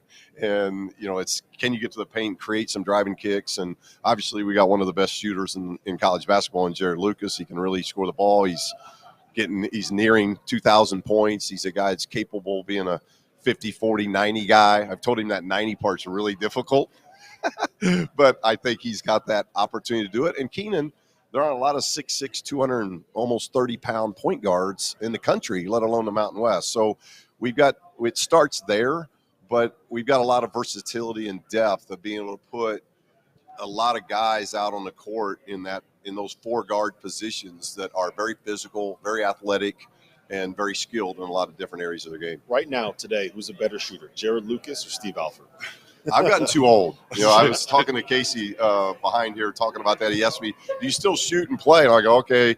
When I went to New Mexico, Dries Gary stopped me playing because he hit me, and I didn't feel good the next day. And sometime between UCLA and Nevada, that three-point line just keeps going further back, and that's not good for a guy that's aging. So I try to just stay around the free throw line. I will still challenge those guys in foul shooting, but I was telling Casey, it takes maybe 4 shots to get loose now from the three-point line, and then you make 3 and you're tired. So I don't do that a whole lot anymore.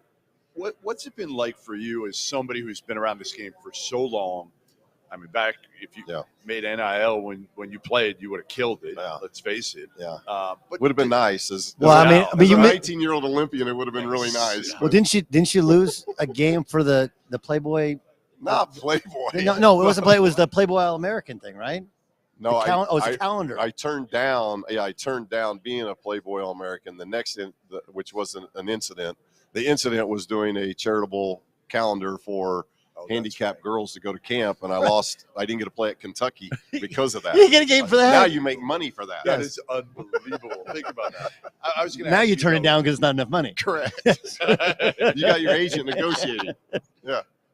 Think about like all the changes right now, and coaches. Let's face it. Yeah. Off the record, a lot of you guys are like, man, this sucks. This is hard to deal with. Right.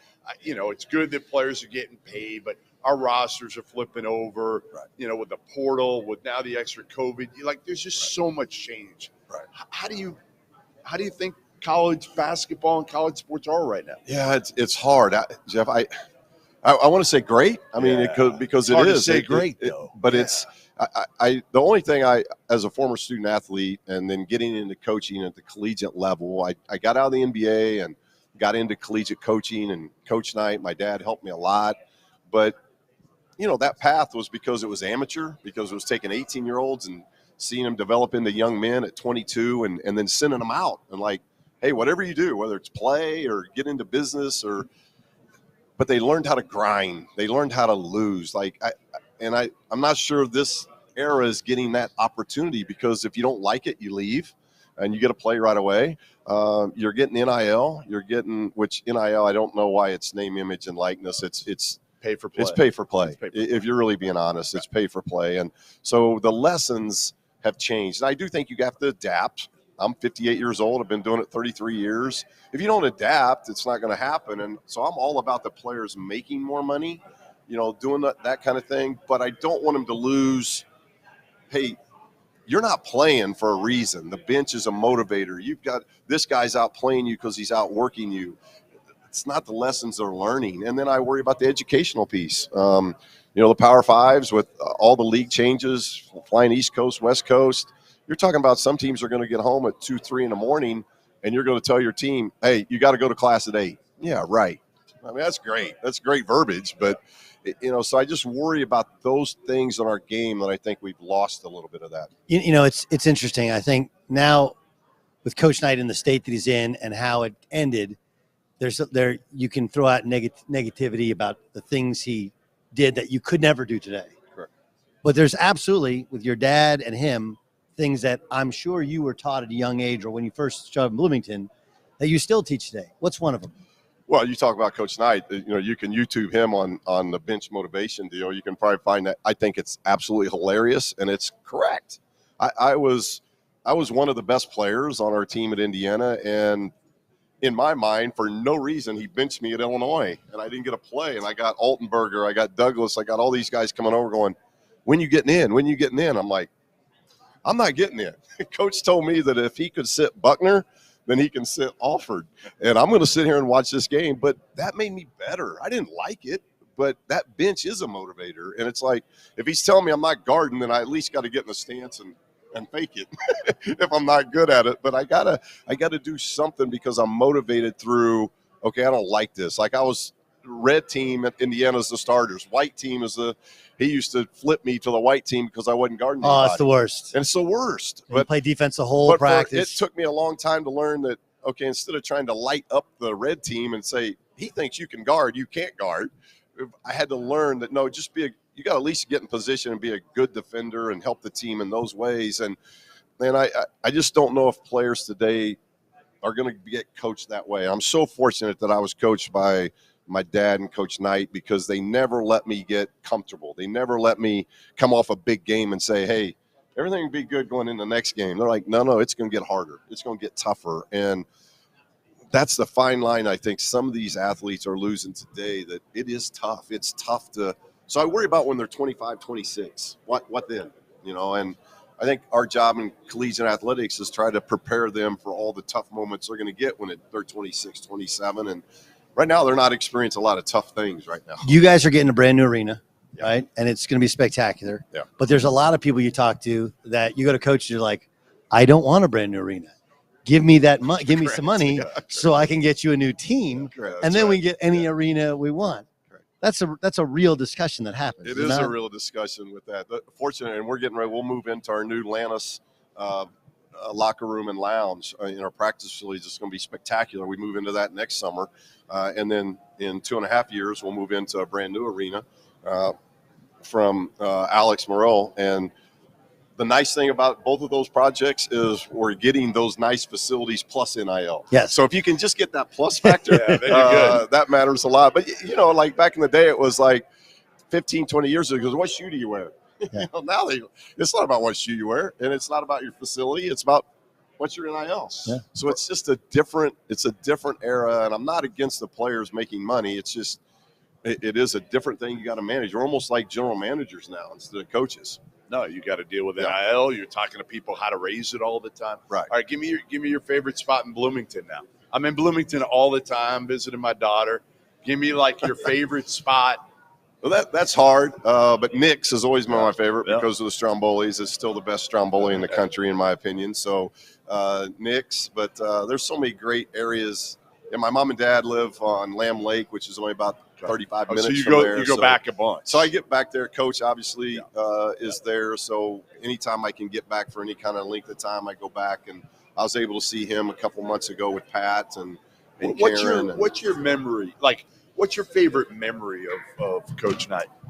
Oh, that's hard. I think the memory I have the most, and it had before I even played with him, made a home visit to me because I committed so early. I went to his camps from 3rd grade to 12th grade. My dad coached at Martinsville and then Newcastle, so we were always around Bloomington, going to Indiana games. I called George McGinnis the other day. He went into the Indiana University Hall of Fame. I'm like, George, you're the one that got me to understand Indiana basketball and then Indiana Pacers. I didn't know about either of those things until Big Mac got there. And so it's things like that. But Coach made a home visit, and he sat in front of my brother, my mom and dad and I, and he said, look, you're going to play with great teammates. I'm going to recruit good people.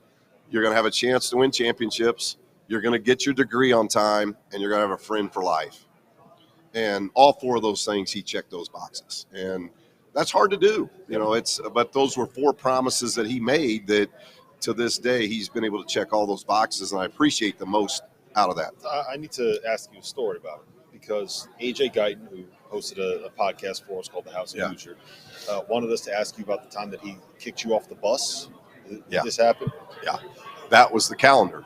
So Dan Dockage is he's our grad assistant, and it was a bad day because the NCAA had to go in and meet with Coach Knight, the athletic director at the time, and they're trying to figure out the calendar thing. And I'm like, what did I do wrong? There was 12 sports at Indiana because there's 12 months in a calendar. I think I was February. I can't remember now, but I just took a picture in Assembly Hall because they said it was for charitable girls to be able to go, handicapped girls to be able to go to summer camp. I didn't think there was anything wrong. My mistake is I didn't check with compliance. And when you play for Coach Knight, you do nothing without checking with compliance. So I knew I made a mistake, but I was scared. I didn't know what to do. They said I was suspended for the Kentucky game, and it's about a 20-minute bus ride. And I went to Dan. I go, Dan, do I get on the bus or am I supposed to stay here? And Dan says, I don't know, but I think I'd be on the bus. I'm like, okay. So Coach is a little bit superstitious. When you get off the bus, he likes to hit you on the back, hit you on the back, hit you on the back. And it's cold, so I got a trench coat on, and I'm like next to last to get off, and he hits me on the back, and then he sees who it is, and he grabs the trench, and I'm about $160, and he pulls me back on the bus, and he goes, what are you doing? And so I found out I'm not supposed to go on the trip. So I start walking and it's a cloudy day. I start walking back this old country road outside of Bloomington, and I see the plane and my teammates ascend into the clouds. And our bus driver pulls up after it ascends into the clouds. Our bus driver, and he just opens the door and he goes, "Do you need a ride?"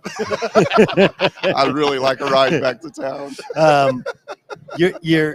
When you played Newcastle, you played in Chrysler Arena, which at the time I think was the biggest high school arena in the country. Yep. We've redone it to make sure it still is. Okay. Yeah. Then of course you played at Assembly Hall, which also been redone, but a gigantic place. Yeah. When you were at SMS, that was an unbelievable environment back then when they played in the old place, and then at Iowa, and then at New Mexico, and then at UCLA, and now at Nevada. You say there's one place I'd like to play one basketball game, and you've coached in them or played in them all. What is it? That's a good one. That's a good, because all those have been special places, because just great fans, and we had the pit rocking. You get in Pauley Pavilion when that thing's rocking. It's you got entertainers and movie stars. It's a whole different kind of vibe. But Carver Hawkeye was special. John Q. Hammonds at Missouri State. Even the Perk in Manchester. Yeah. We got that thing rocking in my first job. And Assembly Hall, I'll never forget. Those road environments, I'll never forget being in. But I guess at 58, I'd like to go back to the field house in Newcastle when I'm 16, just doing my individual workouts in there. And you'd hang the net. I don't know, do you guys know the story? No. So I wanted the janitor to know I was in there before him. That was the reason why I did that. So then they don't hang mostly anymore. Yeah, but you swish them and they get hung. He wouldn't leave the gym. Most people don't leave the gym without making a shot or making 10 in a row. Yeah. He wouldn't leave the gym without hanging the net. Well, and as you know, and I'm a coach's kid, the people you respect the most are the custodians, the janitor. They clean the floor, they get the balls out, they get the lights on, they do all those things. So I had a really good relationship with Herb, but I wanted Herb to know I was in here before you. The net is proof that I beat you to high school work day. So. Pretty good. Well, Steve, we appreciate you coming by. Great seeing you. Appreciate it. And success. Hopefully you guys have a Well, it was a field another of good 68. season. I think we were 68 last year, so hopefully we move up. There you go. Right, you got to get out of that first four. That's right. Thank you. All right. Thanks. Steve Alford, Thanks, guys. Nevada head coach on the field of 68. Appreciate it. Great seeing Thank you. you. Thanks. Seeing you, man. Appreciate it. Thank you. You know what's amazing is, right? Like, have you ever seen the numbers? Remember, he shot over 50% from three. It was the first year the three-point line was it installed. the first? Yeah. Yeah. Now the ACC had the three, and the PCAA had the three. The ACC had the three, but it was actually inside the top of the key, and I think they had it for 1 year. And Mark Price, as a freshman, led the country in scoring. Was because I was like, dude, this is like a layup to me. Yeah. So when they moved it to 19-9, that was Steve Alford's year that won the national championship. It was his senior year. I mean, it's ridiculous the numbers he shot. Ridiculous. The other part I forgot to ask him is the death of the motion offense, right? Like nobody runs motion anymore. Nope. And I'd be interested to know if he thinks it's ever going to come back. You know, I feel like everything's kind of sick. it is because right? like in football, somebody will do it again. It'll work at a high level, and then people will copycat it. Yeah. Yeah, we're live. We're live. We're live. We are live. What's Yeah. up? How are you? What's up? How are you? Look at you, all black. You all like Spolstra. You look tough. Yeah, it's just like you look great. slimming. What's that? I look slimming. Hey, No I'm doubt. gonna ask you a question. I didn't ask Alford. I probably should have, but I'll ask you because you've been around your whole life. Yeah. The motion offense. Yeah. Permanently dead, or will there be a cycle or a new wave of it where it comes around? Well, I think everybody tries to copy the NBA. In the Big Ten, Fran McCaffrey certainly still does it, and it's really, really good. Purdue does it after they run a set. They don't run it quite on makes. Everybody's trying to go 5 out now. Yeah. So they can lie to the recruits and say we play an NBA-style offense. Yeah. I don't really know. Positionless. Yeah, 5 out. positionless. Positionless. Everybody. I do think I try. How can we Mark Daignault's the head coach of OKC. I worked with him at Florida. And we were talking the other day, and I just said, if you went back to college, what would you do? He said, I would play so fast. So we try to play fast. The biggest thing I always wrestle with is when a team scores, are your players looking at me? Or can we give them something to flow into? So I think you'll see more of read, react versus always looking to run sets. So just to introduce our new guest, Rich Pitino, head coach in New Mexico. He does need the introduction. Yeah, he does need an introduction. Nobody's watching, so it doesn't really matter. I'm pretty sure your brother's watching. Yeah. So we put together the almanac, right? And one of the things that we do in the almanac is for every team preview, we have a quote from the coach. And you have my favorite quote from the coach in the entire almanac, all 362 teams. You said, talking about defense, you said, we don't need to be great, but we just can't suck again. Pretty accurate. I don't have a question. I'm just throwing it out there. That was part of my thing to our guys last year was we're really, really good offensively. And we had Jalen Hutson, Jamal Mashburn, and Morris Udeze were three terrific offensive players. We just got to be average defensively. I'm not asking too much. I think part of it is when you play two smaller guards, that's hard defensively. But yeah, we've got to show marked improvement in that category if we want to be where we want to be. How much of an impact is Nelly Jr. Joseph going to be? Well, he will be a rim protector, where Morris Udeze was not necessarily that. He was a terrific low post scorer, but we didn't have a lot of – I think Jalen House led the team in shot blocks, and I think Donovan Dent might have been second. So that's really weird. But, yeah, we need guys who can block shots at the rim, and Nelly will be able to do that. So Nelly is a transfer from Iona. Yeah. He played for your dad at Iona. Poorly coached. Yeah. Well, I was bad say, habits. He had a chance to go to St. John's, and he ends up going to New Mexico. Is this proof that Richard is now better than Rick Pitino? Well, I told him, I said, well, I'm not going to yell at you every possession like my dad did, so you're going to feel so much looser and more confident. You'll smile more. Yeah, I mean, it worked out good. I think it's they had Soriano, who was similar to Nelly, and he was there. So obviously it worked out in our favor, certainly. I'm going to see your dad next week, by the way. Good. I think we're good. Yeah, you've invented this rivalry that nobody cares about, but it's in your head more than anything. You always talk to me about it. It's the weirdest rivalry. I'm like, my dad doesn't know who you are. I asked him to try to find out, if there was a hatchet to bury it. And I finally had to go to Steve Masiello had to get it done. Instead, yeah. It's entirely possible that he doesn't like you. It could be. He'd be the first one. He would be the first Well, I think he just walks in with the assumption that everybody hates you. Yes. Which is it's a fair assumption to have. On the other hand, as you point out, he might not actually know you exist. Yeah, so no doubt. There's much bigger. You mentioned you have two stars back, right? And they've been doing it a while. How do you manage that? Because I'm sure their expectations are just to dominate, just to obliterate, and yet they obviously have to get better, as you point out, defensively, because the results tell the story. How do you manage that? Two guys that have been doing it so long and doing it so well, especially at the offensive end, the egos and personalities of that age. Yeah, that's a challenge because they both had terrific years. Yeah. First team, they've both been all conference players in the 2 years they've been with us. So individually, they've had the success. But when you get Jamal Mashburn, technically has 2 more years.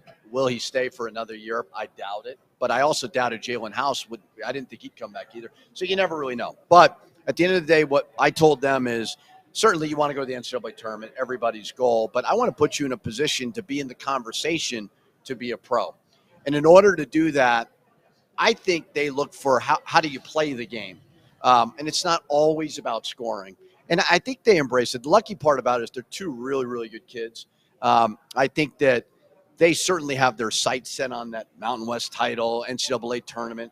I don't try to think that way, but I just try to help them see where the growth lies to where we can help you achieve your dream.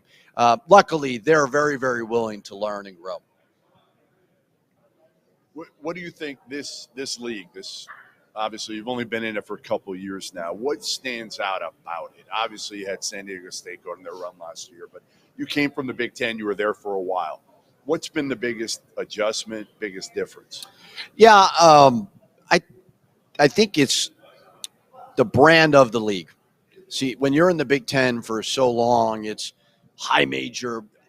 We're not a mid-major. Now, are we a high major? I don't know. You know what I mean? I could totally understand why you'd say we're maybe not that, but we're not a mid-major. Sure. So it's understanding the identity of the league and getting recruits to understand, like, we play in front of 15,000 fans a night. Like, I was at Minnesota for 8 years. We didn't get that a lot. So getting people to understand that we operate at a high level. The last 2 years has been 4 teams in the NCAA tournament, 1 in the NIT. So that's almost half your league. So I think getting guys to realize, like, these venues are hard. A lot of them don't have pro sports besides San Diego, obviously outside of LA, and then I guess San Jose. A lot of them, they're a big deal in those towns. There's uniqueness of elevation, which is really, really weird. And then I just think for me, I'm an East Coast guy, to be able to kind of see a different world has been really fun. I think it's a terrific league, and it's only going to get better and better because I think administrations are seeing kind of the return on the investment with a lot of these programs besides the San Diego States. Probably San Diego State, UNLV, and New Mexico have been those traditional ones. You're seeing Boise, you're seeing Colorado State, Nevada. They're all growing and evolving as well. If someone hasn't been to the pit and you haven't lived the absolute peak pit, right? When Alford was there and they won consecutive titles, like, it was bananas. Yeah. But it got close Yeah. several times last year. What's that experience like courtside, especially for a guy who you've been everywhere in the sport? Yeah, I would say 8 years in the Big Ten, the pit at its best, I would put as a top 3 home court advantage in the Big Ten. I would probably say it's comparable to Indiana, Purdue, Michigan State. Those were always the ones that were really, really good. It's the type of crowd, they know the refs' names. They're not very nice to them. They're there early. They are not very nice to the opponent. Snake is waiting outside of the bus. Like, it is just kind of this throwback nostalgia, like, what am I watching? But it has a brand, and it is an iconic brand in college basketball. The best part about last year was not that we went to the NIT, which was the first postseason in 9 years. We did some good things, but the best part was getting the fans back. Yeah. It can be a special place if we can get that consistency. I think Coach Alford, I called him when I got the job because I didn't know much about Albuquerque. I'd been there one time when Louisville beat West Virginia. And I had so many beers after, I don't even remember much about Albuquerque because they went to the Final Four. But it can be really, really special. We just got to get that consistency, which Coach Alford had, obviously, in 6 years, and many coaches have had the But then it's like nobody wants to go there and play. 1, because you're good. 2, because loud. And 3, because the altitude. Yeah. Right? Yeah, So- that's been a challenge. And I think all the coaches in our league are dealing with that is finding home and homes because our fans deserve it. Like, we average 14,500 in conference. Our fans deserve good non-conference games, but it has definitely been a challenge. Get 'em, right? You can't get them. I mean, It's hard. Yeah. I mean, and maybe we try. The hardest part now is it would be natural to get some of these Pac-12 schools. They don't need it anymore because they're going to be in the Big Ten, and you don't need to schedule hard in the non-conference. You're going to have so many good opponents. So we'll try really, really hard because we're one of the unique places that cares in November and December. So you mentioned that you'd only been to Albuquerque once before you ended up getting the job. Was the environment eye-opening to you? Like, what was the biggest surprise? I wanted to, and I'm not trying to knock Minnesota because I loved my time in Minnesota, and I was devastated when I got fired. I really was, because everybody treated me great. I loved being a part of that university, and the people were awesome. I told my wife, I said, I could sit out and do TV, with like coaches are doing, and it's all been great. But if I have an opportunity where I feel I can go to a place that's a top 3 job in the league, historically, where I don't need to change the job, it's not a knock on Minnesota, but it's not a top 3 job in the Big Ten, I'm going to jump at it. And I saw what Coach Alford did, honestly, because there's a recency. It can't be, we were good in the 70s. Like, nobody cares about that anymore, recruits especially.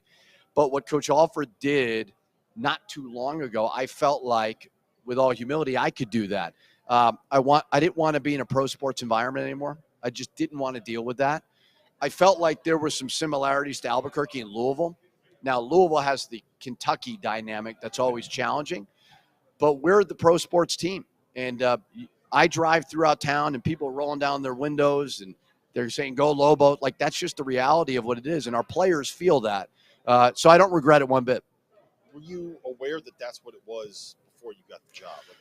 Not to the extent, no. I had Larry Shyatt. I coached with him at Florida. He coached in the league. Mick Cronin was a friend of mine. Sean Miller, guys who were kind of out west. Mick had played there. Sean Miller. And they all said, like, I'm just telling you that it's a rabid fan base.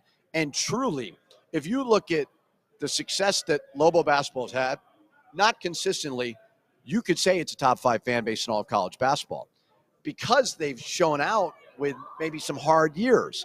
So I didn't know to the extent. It is a big deal, but it is really, really fun to be a part of. Jeff could probably speak to this better than I could, but what was the process of you getting that job? Because I think it kind of took people off guard. It was like Rich Pitino was going to. Yeah, Jeff crapped on it when I got hired. Well, again, you didn't. It yeah. wasn't outside the. I generally am skeptical. Yeah. Of outside the box hires like that. Well, I think we talked about it. It doesn't matter as much anymore because of the transfer portal. Right. Now, I think a coach who's not from New Mexico can still win there if you hire the right staff, regardless of transfer portal. So I totally understood it. What happened was, honestly, we were getting towards the end. I had a pretty good feeling I was going to get let go. I had a decision to make because I was owed another year. So if you take another job, you don't get that money, which people don't realize a lot of the time. But I had the decision to make, like, if somebody calls me, will I do it? Well, we played Northwestern on the first day in the Big Ten tournament. Then we played Ohio State. And I was like, just don't get blown out. So that'll at least help maybe your opportunity somewhere else. I got a call on Friday from Eddie Nunez. People thought I knew Eddie real well because of the Billy Donovan connection. I really didn't know him all that well. I flew to Chicago on a Saturday. I had the same suit that I wore. I had like the Big Ten pin on my thing. I took it off. I walked around for a while. I interviewed with him. And then I kind of had to wait a day. At the time, Mark Coyle, who was the AD at Minnesota, said, we're going to give you the weekend. Maybe you can get another job so we don't have to fire you.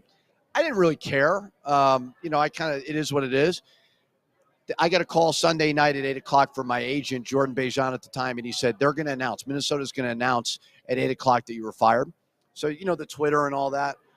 8:15, Eddie Nunez called me and said, if I offer you the job, how long would you take to accept? I said, 2 minutes. I'll accept right now. So I was out of a job in 15 minutes. So it was a really, really weird night. It was like tears, then excitement, then I was on a plane the next day. The relocation process, I don't think people realize how difficult that can be going from, it's like this, right? Like you're living in Minneapolis, you got a house, you got a family, everything is kind of settled, and like boom, you're across the country in a different state you've been to one time. It's hard with children because my kids, they were at a cute age at the time. They're not so cute anymore. They're starting to be annoying, right? But like they got all the Gopher gear and you're just getting real nostalgic about it all, but they're resilient. And it was really, really hard on me because I guess because I grew up in it, in moving, like I don't want to move a lot. That's not my desire. I'm not trying to chase jobs. I like to build a home and meet people and have real relationships. And I felt like I had that at Minnesota.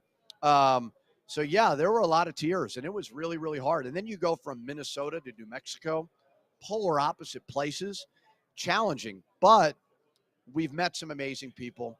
I think parents probably overthink their kids. Their kids are resilient. They're going to meet great friends. So I just went back to Minnesota maybe 3 weeks ago for the first time recruiting.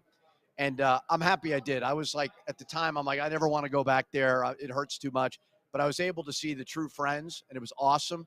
And then you move on, so house sold in a day, which was amazing in Minnesota. We caught it at the right time. So we were able to get that off the books, and it's been all good ever since. They gave you a chance, too. That was the thing with Minnesota, right? I'm not bitter at all. I talk to Mark Coyle, the AD who fired me, all the time. So there's no bitterness. I got 8 years. They took a chance on me because I was 30 years old, similar to what they're doing with Ben. I'd been a head coach for a year, but they're taking a chance on you, and they gave me time. We went to 2 tournaments. We won an NIT. It wasn't like we were a disaster, but I just wasn't able to sustain it over a period of time, and that's a really hard thing to do. Your dad, like I said, he gets this opportunity now back at the high major level. How do you think he's changed through all this? Has he? No, I don't think a lot. I think the beauty of him, I guess there's 2 ways to go about it. There's the way of the social media world and understanding that. He has no concept of any of it. Now, he does tweet, but he doesn't read any of it. So he doesn't tweet though, right? Doesn't somebody else? I think my brother does it for him. Yeah, Seriously? but Brian does. No, I think Chris does it, but he does. He does the tweet, like he says Right. the And tweet. Somebody else Does it, but he never reads it. So that is very, very cool to see as somebody like myself who's more in it and aware of it and all those things. He has a great belief and confidence. He loves to coach. I think my generation sits and complains and moans about all the hard things in coaching. He never does that. And that's really cool to see. He loves to coach. He's enjoyed it. I don't think he's slowing down. St. John's was the perfect fit. He didn't have to move. My mom would refuse to move.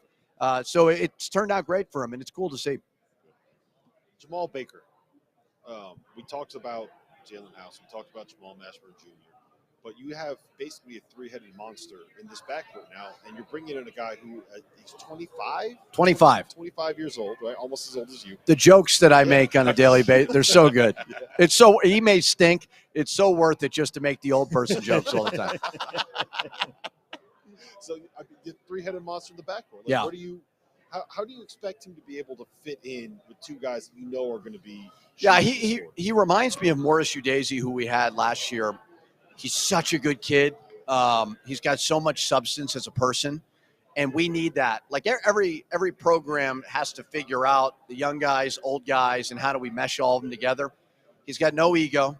He doesn't care about what position he plays. I always thought elite scorer, which he is a really good scorer, phenomenal passer. Coach Hutson did a great job of coaching him defensively. So that veteran leadership that he provides to go along with the guy when healthy is a perfect complement to two dynamic guards. So he is that perfect kind of third-headed monster that you talked about. Yeah, and he's a guy who, and you tell me if I'm wrong, he carried a little bit too much weight, right, previously. And the perfect fit is to come play for you because I know your program and how conditioning. I would guess his game looks totally different now. Yeah, I think the biggest thing, knock on wood, is he knows how to play. It's keeping him healthy. And we've really slimmed him down, and he looks great. He feels great. That's going to be the biggest thing. He's an older player who unfortunately has had some bad luck. So now I've got to be mature in, you know what, let's pull him out every now and then. He's got to be mature enough to talk to us about it. But he looks great, and I think he's going to have a really good year. You mentioned the talking. I've been around a couple programs here in the preseason, and one of the things that coaches complain a ton about is that no one talks anymore on the floor. I had one coach tell me if you put 5 cell phones on their chairs during a timeout, they would talk to each other via text.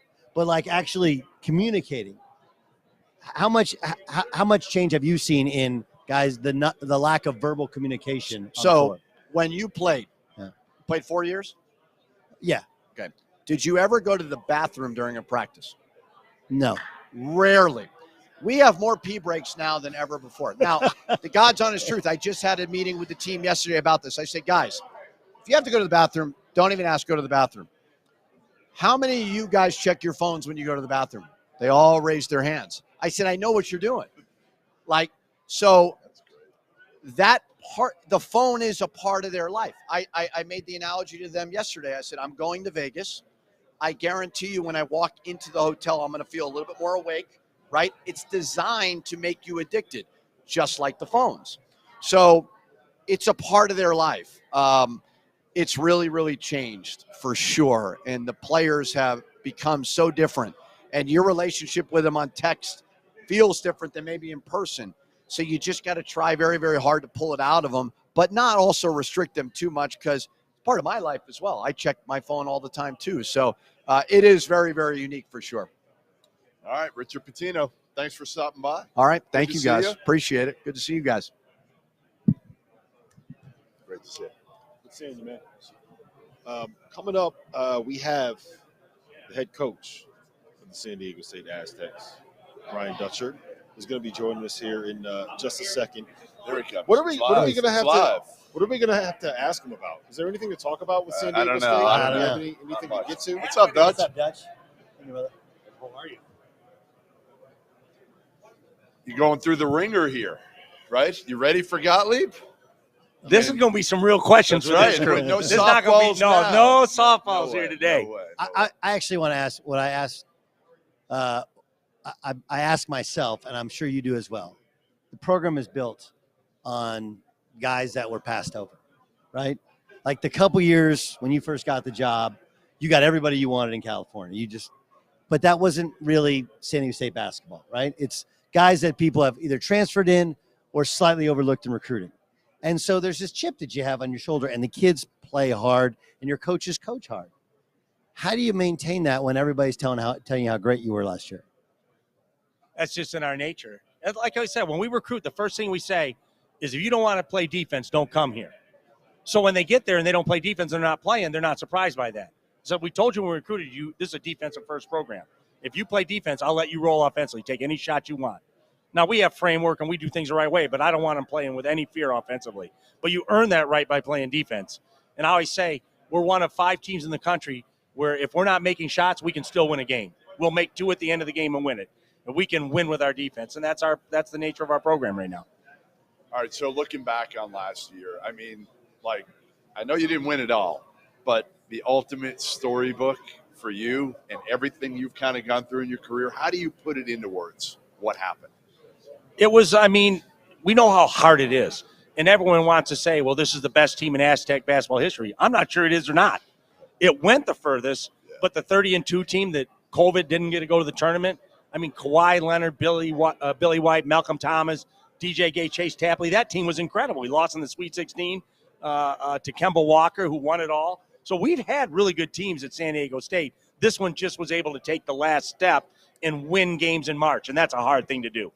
We asked Lamont this when he joined us earlier, but how do you square the idea that you made this memorable run? You did things that San Diego State fans are going to be talking about forever, right? But you also didn't end up doing the ultimate goal. You didn't win the national championship. How do you square the level of success and the accomplishment that you had with not finishing the job? Does that make sense? Yeah, this goes to the question that someone asked me when Lamont made that shot to send us to the championship game. And they say, will this shot be remembered forever? I said it will in San Diego, but it won't be nationally because we didn't win the title. If we win the title and they show that shot as part of the title, then the nation will remember it. So as much as we did, it'll be appreciated in San Diego. To reach the ultimate goal, you have to win it all to be appreciated nationally. So we were one short of the ultimate goal, and so we know how hard it is to get there. You just look, none of the top 1, 2, or 3 seeds made it. That's the top 12 teams in the tournament. No one made the Final Four. So that just tells you how hard the journey is. You know, the conference realignment stuff is like it's out of your control. But what you've been able to control, filling up Viejas, getting to a Final Four, getting to a national championship game, winning, like you've made it into a national brand. They built a new football stadium, right? And all in preparation for the possibility of, hey, we're going to get a call from the Pac-12. Then the Pac-12 implodes. What's it been like for you in your office watching what's going on in the world of college athletics and wondering ultimately where you guys end up? Well, first of all, in regards to San Diego State, the one thing I control is the narrative. And I've said from the start, we are a Power 5 team. I don't care what conference we're in. So if we go to the Pac-12 as it exists, we're a Power 5 team in the Pac-12. If we stay in the Mountain West, we are a Power 5 team. So I'm controlling the narrative. And that's what the narrative is. I don't care where we are. We're Gonzaga. They're in the WCC. They're not looked at as a mid-major. And so that we can control, the narrative. As far as college athletics, it's backwards. To not be playing regionally in every other sport other than football makes 0 sense. So I'm still a believer that we can still get this right. Maybe in 5 years when these contracts are up and everyone's renegotiating, let's go back and play regional and everything other than football. Let football be football. You know, I remember when they were talking realignment maybe 6, 7, 8 years ago, and Kansas was going to be left out of realignment. One of the greatest basketball programs in the country for history, and they're going to be left out. So this has nothing to do with basketball. As much as they like having games in their catalog, this is a football deal. So let football do themselves, and let's get back to some kind of sanity and play regional sports. Yeah, you're not alone. I mean, you hear that a lot right now is let football do their thing. They're the ones who drive it anyway. And again, they're only going out, you know, how many weeks does it affect them anyway? Right? Yeah, barely affects them. They're playing one game a week, and if it's a Saturday game, they go and get home and they can be in class. What they're doing to college athletics now is saying you're going to be an online student. If you're going to be a college athlete, you're going to have to do it online because you can't get to class if you're traveling to the East Coast and back constantly. And so, surprising to some of these people, a lot of these athletes are majoring in engineering and business, and where classroom is important, being in the classroom.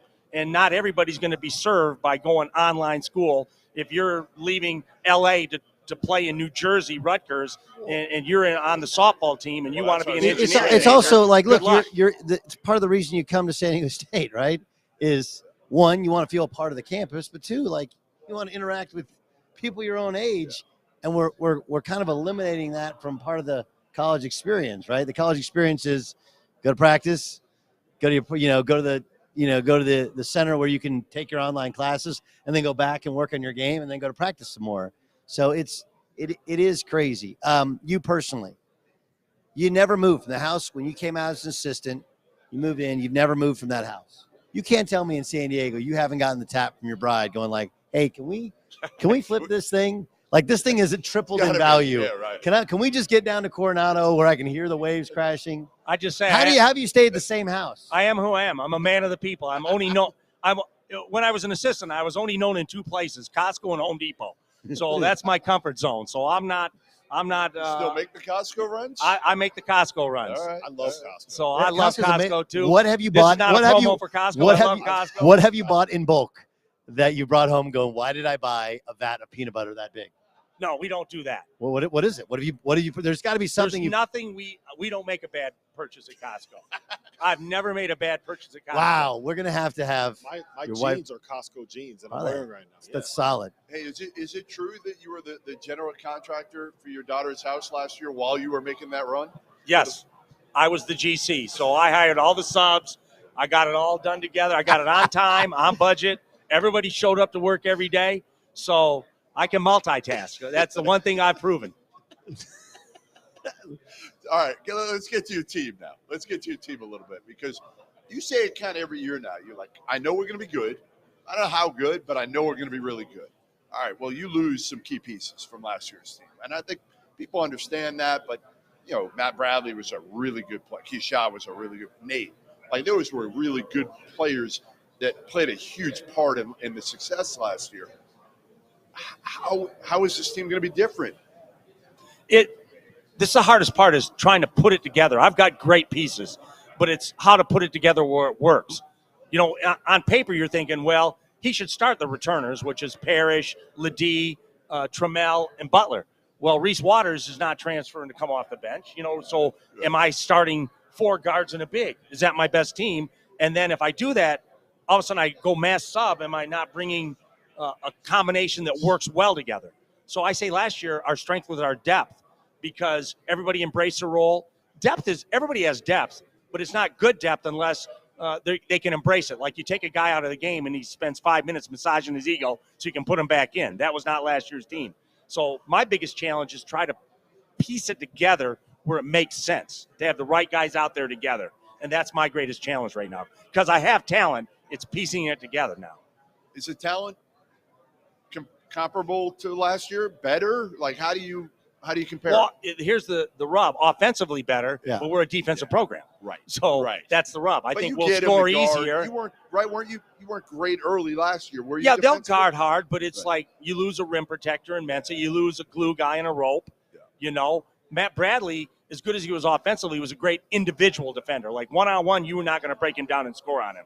And so Seiko, 6 years in the program. So, yeah, I'm losing pieces. I have pieces back, but we're in the journey. I mean, it's early. So you're good, but if you lose 4 close games, the season's not the same. And it's a difference of paper-thin margin. You are also able to get away with playing 2 big guys, right? And where so many other programs have gone to 4 guards. Yeah. And take us through that. What it's like when you watch the entire world changing and playing small ball or 4 out, and you're still doing it with 2 bigs.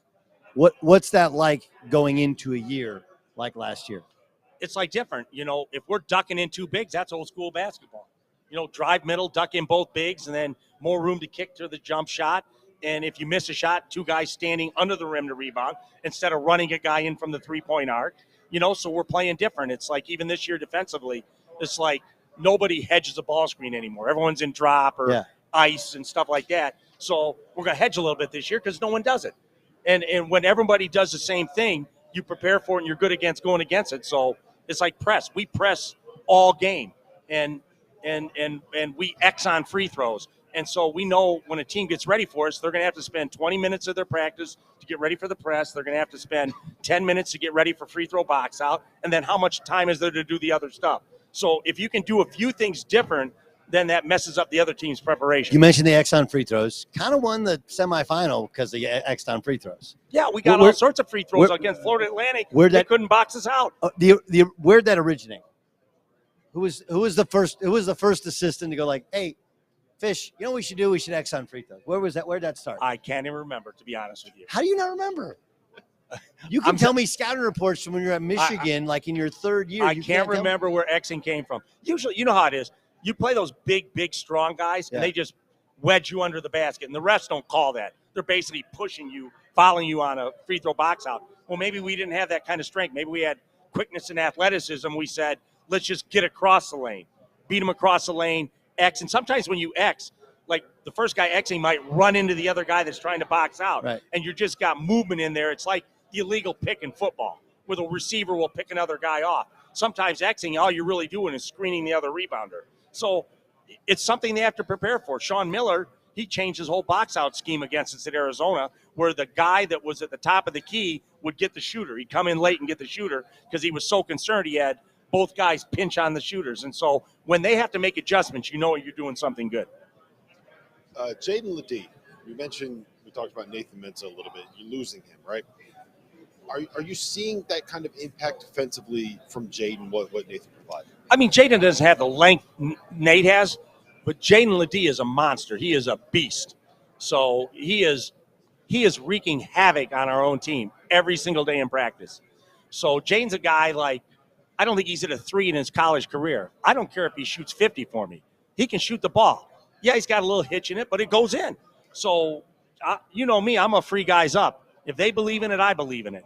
And most things with shooting, you know this, most guys are going to complain about, you tell them they can't shoot, that's all they're going to remember. They're going to tell their parents, oh, he never lets me shoot this shot. I'm a believer like, you know your own game. And if you believe in it and you trust in it, I'm going to trust in it. But then there comes an IQ with that. I'm not going to sit out there and watch a guy miss 7. If you miss 2 or 3 or you miss 2, then go downhill. And that's just knowing your game. So I'm going to tell you my favorite moment last year at the Final Four with everything, seeing Mark Fisher was my favorite moment. The best. Like, I mean, it gets me emotional. It does all the time. How's Mark doing? And what was it like to have him for that, for that moment again, where have him a part of it with everything he's gone through and obviously with Steve? Yeah, obviously I've known Mark since he was a high school student when I was working for his dad at Michigan.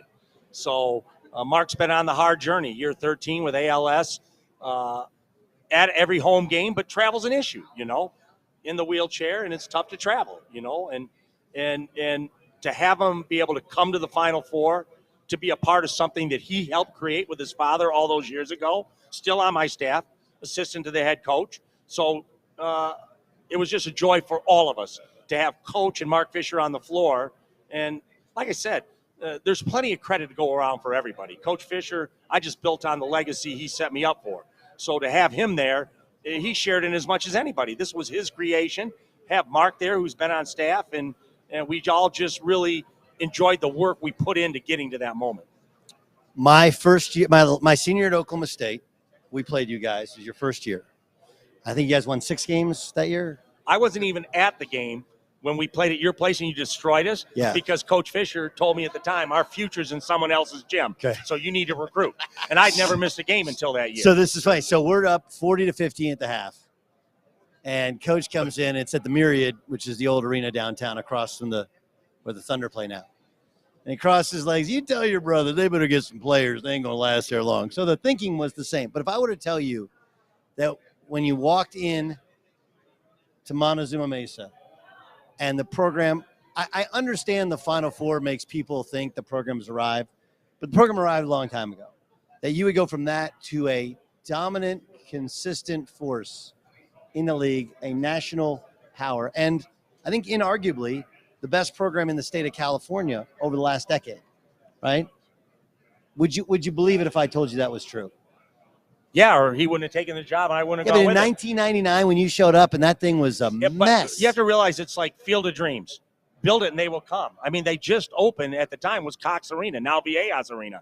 So we had something to recruit to. We weren't playing at the downtown sports arena. We weren't playing at Peterson I Gym. know, but we you had a facility. But you didn't grow up. When I growing up in Southern California, when I say San Diego State was a safety school, it was like the safety school's safety school. Like I literally know one guy who went and played there, and it was like you only went there if you wanted to party and you didn't give a damn about basketball, right? It was a great party school. To turn that, it's become one of the hardest schools in California to get into. That's the beauty of it. The rise of the athletic program matched the rise of the university. So did one influence the other? Yeah. You know, yes, did absolutely. Athletics affects academics, and academics affect athletics. Absolutely. Like I said, it's the second most applied to school in the country now. It's hard. It's almost impossible to get into San Diego State. So the growth at both levels, athletically and academically, have paralleled each other, and they've grown. And you're telling me you could see that coming? Yes. Come on. Yes. Yes. I think Doug actually said something pretty interesting there where the profile of San Diego State, guys like us, we know what this program is, right? But so much of what the country as a whole, casual sports fans, they view the NCAA tournament and the success there as what they value college basketball teams as. You guys made your first run deep into the tournament this past season. Have you felt, has there been a different level of attention? Has there been a different caliber of, I don't know, media member reaching out to you? Like, does it feel different from a perspective of people that aren't in it in the day-to-day? They say that the biggest difference in my life is, like I said, when I started coaching, all there was the autograph. Cell phones didn't exist. Now all there is the selfie. I take 1 million selfies, and I embrace every one. Oh, my God. Someone wants to take a selfie with me. I'm so excited. So the selfie now rules the world. The autograph is irrelevant. And then it's, the city has loved it. And I always say San Diego has 2 pro teams, the Padres and San Diego State basketball. And, the Chargers left. And we are the second pro team in San Diego, one of the most beautiful cities in the world. And I just think about what the Super Bowl used to mean to San Diego. They'd show the beach scenes, and it's in January, it's snowing, and everyone's like, look at this city where the Super Bowl is. It's the same thing in basketball. They show those highlights of the beaches and the cities before they put an Aztec basketball game on TV. People love it and embrace it. And the funniest thing to me over all of this is we go whatever with Kawhi Leonard and Malcolm Thomas and great team, go to the Sweet 16, and people say, boy, you're really going to get good players now. I said, we got good players. We go 30-2. Man, you're really going to be able to get good players now. I said, we were just 30-2. We go play for the national championship, and people say, you're really going to be able to get good players now. We just played for the national championship. We had good players. So we have to continue to get guys that are about the right things that match our program. How do you do that? It's always been character over talent, right? How do you evaluate? Because it's harder now, right? You've always taken transfers. Now it's the portal. You don't necessarily have as much time to make a decision.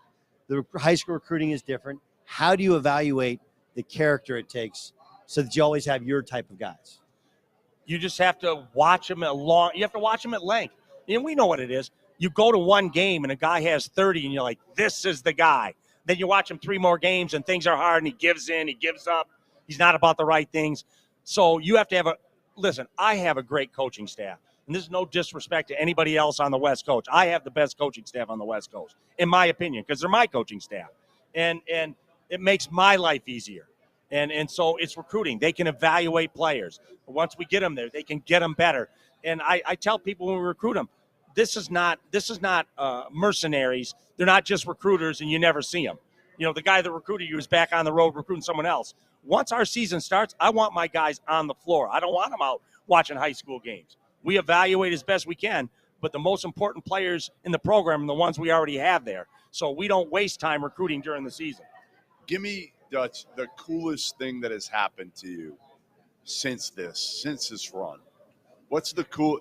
There's got to be somebody you met or reached out, or maybe it's a coach an NBA guy will, wants to talk to you, pick your, The most interesting thing is, like, I got a letter from Steve Kerr and I got a letter for Brad Stevens. And then you wonder why these guys have had so much success. To take the time to handwrite me a letter and congratulate me on the year. And Two then class guys. Yeah, Those then are you're two like, of those, okay, yeah. this is what class is, and that's like I learned from Coach Fisher because of what happened at Michigan, and he got fired and didn't make it there. He's the first to reach out to any coach that loses his job.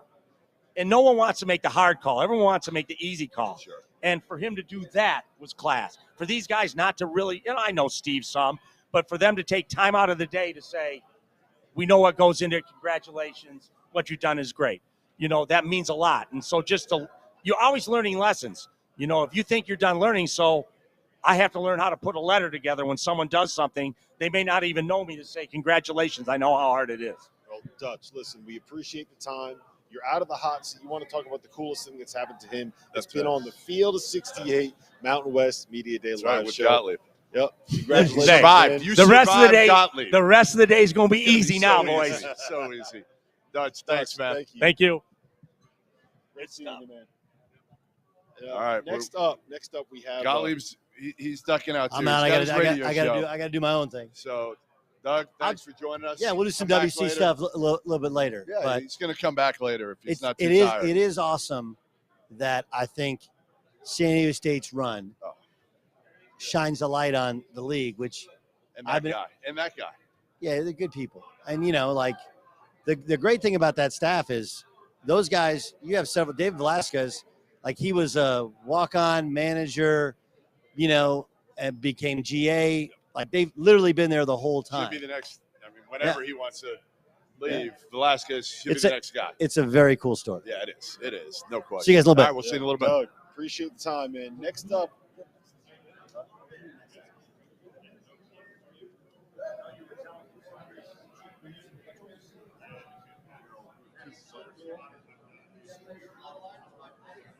All right. Who do we got next, Rob? This guy right here. Oh, no. He's ever gonna The come guy, sit down. here he comes. Yeah, come on, sit Go. down. We're live. Yeah. He said, he can't handle right here. You can, Come on, get up and close. he said he can't, he doesn't want the Tim Miles media factor to rub off on him. He's scared. He's a little scared. I want the folks at home to know what's going on here. Okay. The field of 68 would not exist without Tim Miles. There it is. Right? There it is. Like, the quote of the day. Yeah. I mean, We're going to have that on a T-shirt soon. yes. right? I want that on the All T-shirt, right. right? All right. And For people that don't know, I did a had the podcast world's with greatest us. podcast, Yes. Inside the Mind of Miles. I was approached by, I think, Rob. Yes. I tried to nix it, but yeah, it didn't work. I had plenty of time on my hands. Nebraska had fired me, which Goodman basically got me fired on a Super Bowl by getting me to say some stupid comment about a millionaire or something like that. Thanks, Jeff. And but I did all the heavy lifting. There's no doubt about it. You did. No, and I did the first Manscaped read for any coach in the world. That's not easily done, people. No, Hummel did one. Did too. you ever? Hummel did one Did too. you ever get the Not trimmer to pretty. work? I know that the trimmer didn't no, we're work not for you. going there. So right? the first trimmer didn't, but they gave me a second one. I'm still using it today, just so you know. The headlights on. It's perfect. How much did you miss when you were away? And again, you're doing podcasts, you're staying busy. How much did you miss it? Terribly, yeah. I mean, I think that just that daily interaction with the guy, like, what's interesting when you are a head coach, 25 years or whatever at the time, 24 years, I think. So everywhere I went, I traveled with the team. I traveled with my assistant coaches.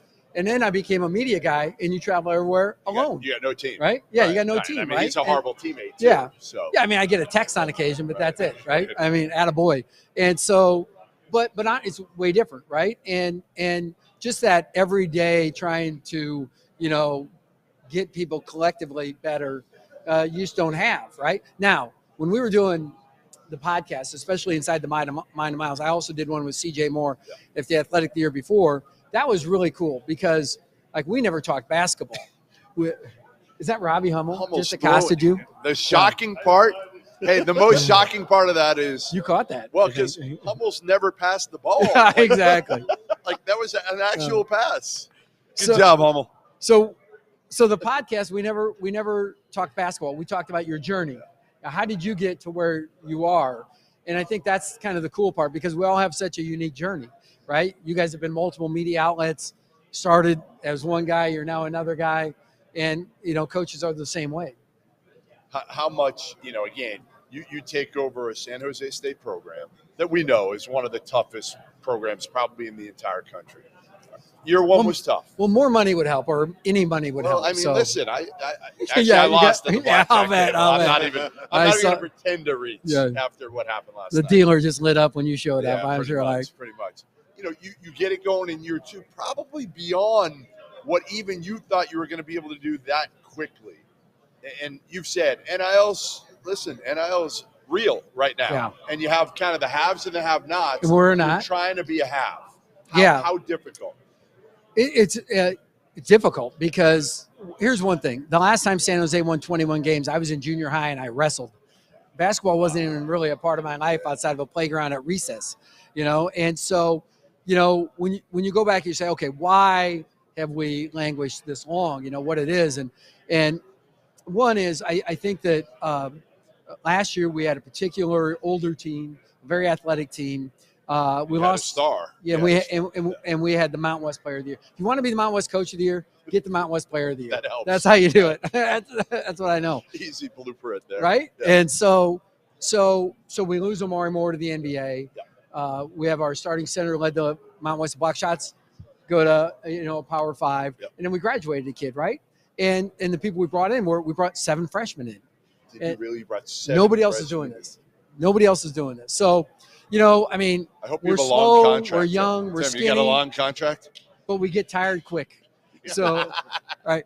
Yes, I do have a long contract. I do have that protection. Why, though? You go 7 freshmen when everybody else is going the portal. Like you said, if you don't have NIL, you're not beating a lot of those you're not. You're trying to collect the best talent you can with the circumstances you're under. And so that got us young. And we also have 7 guys from foreign countries.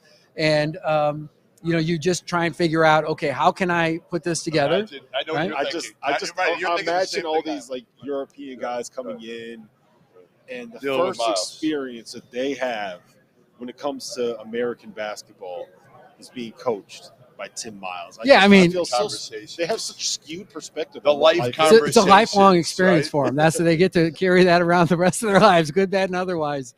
It's been fun, and nothing's lost in translation either. It's awesome. Nothing. You can speak all languages, right? I can. How? Talk to me, Robbie. Well, no, I wanted to ask you about when you did the Mind of Miles podcast. What you would do is get all these guys that you have worked with, or guys that have been on your staff, or coaches that you have a really good relationship with. When you see guys like Niko have the success that he's having, or Dave Richmond have the success he's having at North Dakota State, Craig Smith, like what is it? He asks for money. That's what happens. Well, he asks for a percentage. What is it like to see them go from being guys that you knew when they were assistants that were doing kind of the lower level jobs to now flourishing?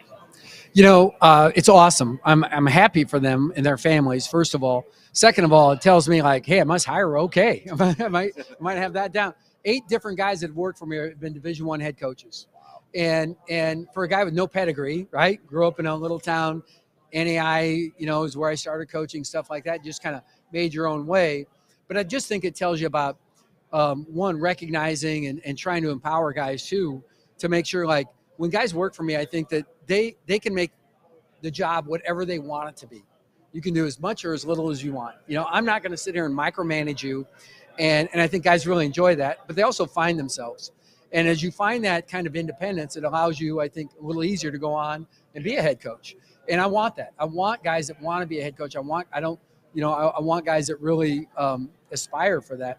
And you could see in just those guys that you've mentioned have been really, really good. And I think that the cool part about it is when you look at it is those shared experiences, because almost every one of them came at a time where we had to build something out of what appeared to be nothing. And so that's not always that fun. But you go through some real difficult, adverse times, and so you have some of that shared suffering that always sticks with you, and it's pretty fun. Niko and I were just chatting it up this morning, and he's done such a great job elevating CSU we did some cool stuff when I was at CSU, and now Niko's taken that to a whole nother level, and it's really impressive to see him build that program. Are you playing a home and home with North Dakota State in the same season? Is that right? Yeah, so we decided to. My That's son's a crazy. manager on the basketball team. Yeah, Isn't it like a week apart or something? Like the two probably. games, they're Yeah. Really So He's at one he's a time, track athlete, right? yeah, he's a Division I track athlete. He won the state championship, the 400-meter dash in Class A at State of Nebraska. Got third in the 200. He's fast. I didn't screw up that DNA. That's from no some- way he got that. Yeah, from no, you. it's my his mom, Carrie Johnson, could really run fast, and I tripped her. And so, Wait, yeah. Did you jump in Timmy Miles? Is that like what was it was leaping Timmy Miles. Yeah, leaping Timmy Miles. You're right though. That was what good. What was your vertical back in the day? I could grab the rim, so I did good. Oh yeah, that was nothing. I was an athlete. That's now. not hard. I was an See this? athlete. You see this right here? Yeah. Hummel couldn't jump over this. I mean, Hummel, like, I'm surprised he's still in the business. I can't believe that. You know? I will tell you this, Miles. We've talked about it a lot this week. Jeff claims.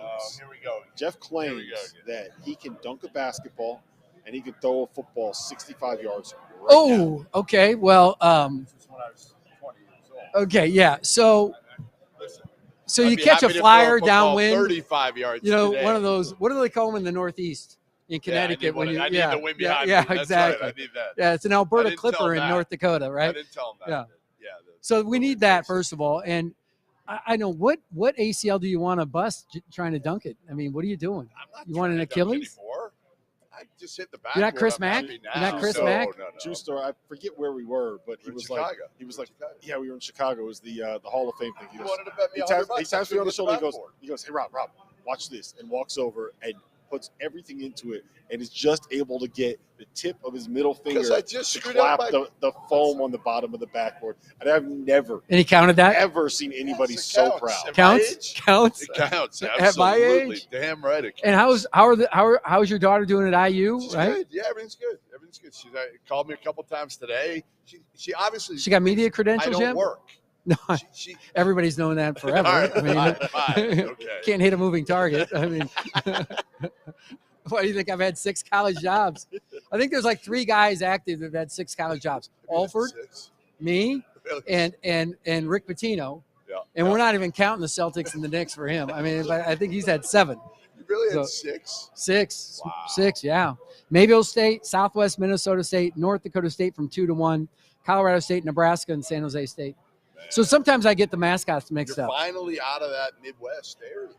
Like what? You're a West Coast guy now? No, I think I am. People in the Bay Area think of when Tim Miles comes strolling through. Yeah. Say that again. No, when people in the Bay Area come see this guy, I think that I kind of walk through unattended. Like I think that That's like, the thing. yeah, They got to get used to you. yeah, they do. You know, like They do. they're kind of. The WCC guys, we do a thing at the Olympic Club where all the coaches get up and talk, and I've already been threatened to be banned from that just after 2 years. Like, I mean, I'm already getting letters.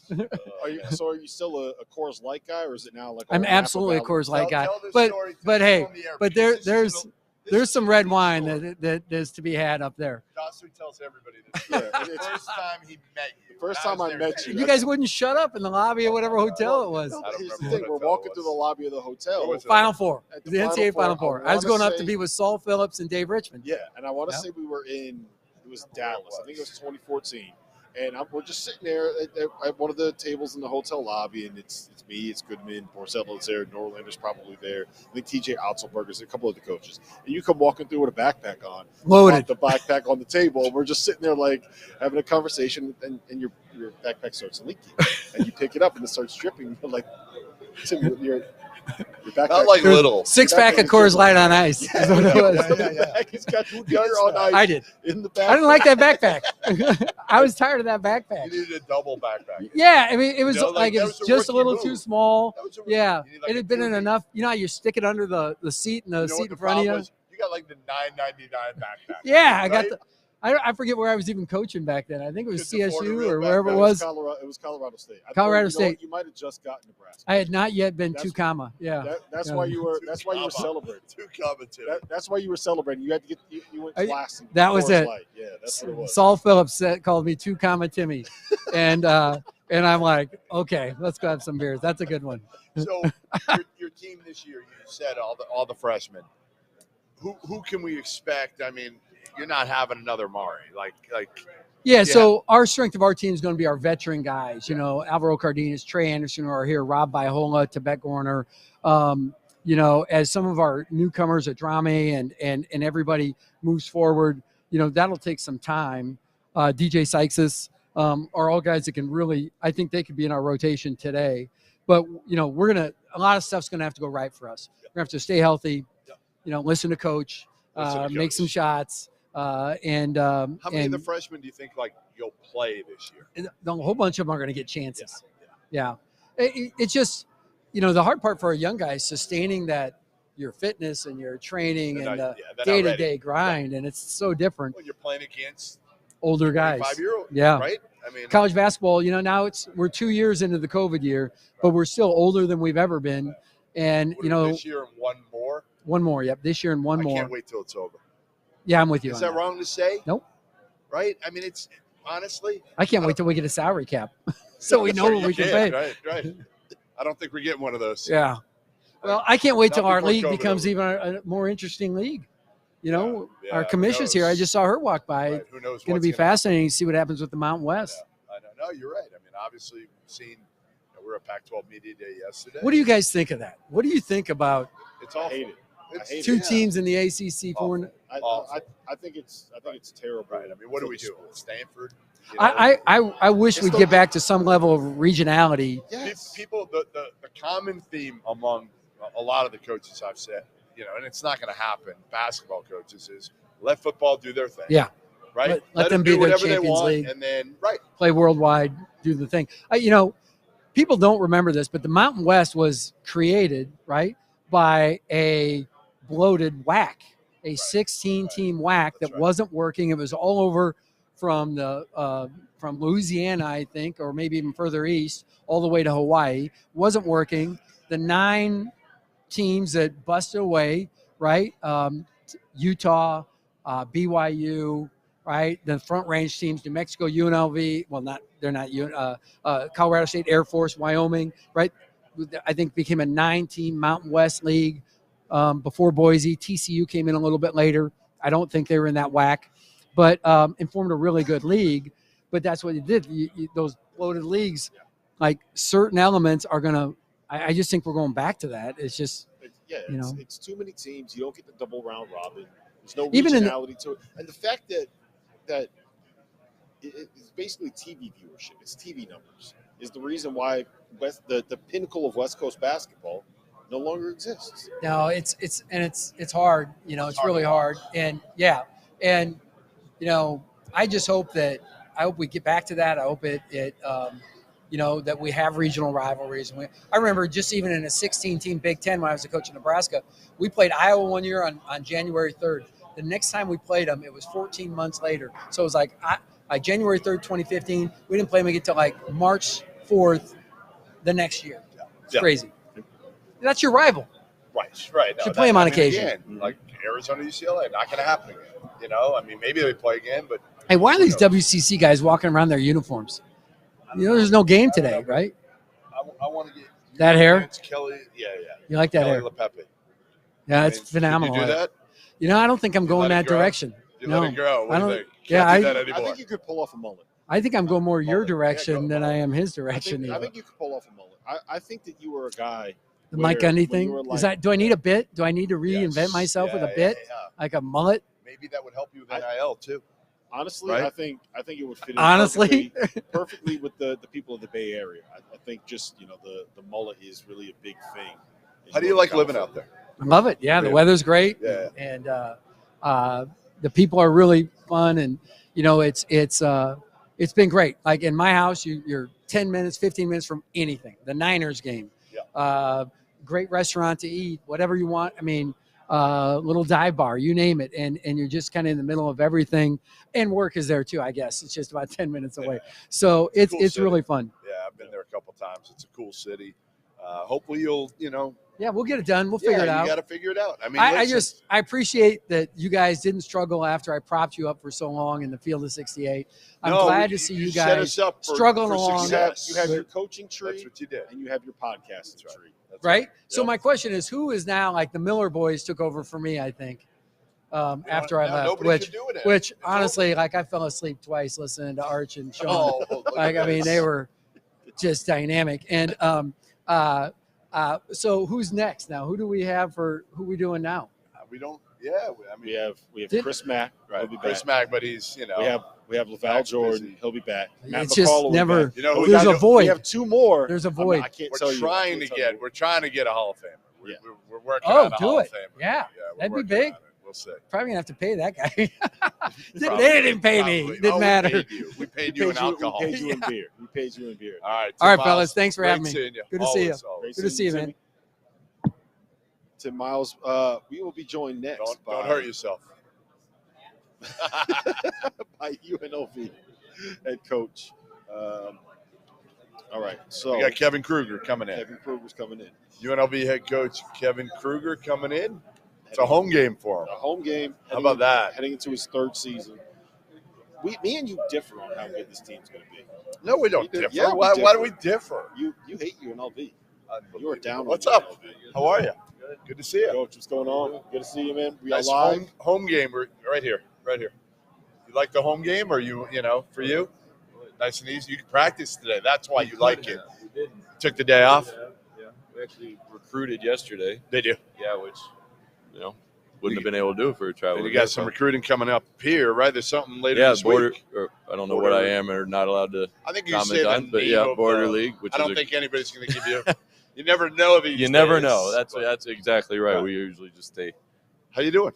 Good. Yeah. Good. Trying to figure this whole thing out. Trying. Revamp team like everybody else. Yep. A lot of new faces. A lot right? of new faces, but a lot of really good returners. Yeah. Consistent, solid contributors from last year's team that can blend well, I think, with contributors for this year's team. What's going to be the biggest difference? Last year, you guys started off great, right? Mm-hmm. Started off great and kind of, tailed off at the end there.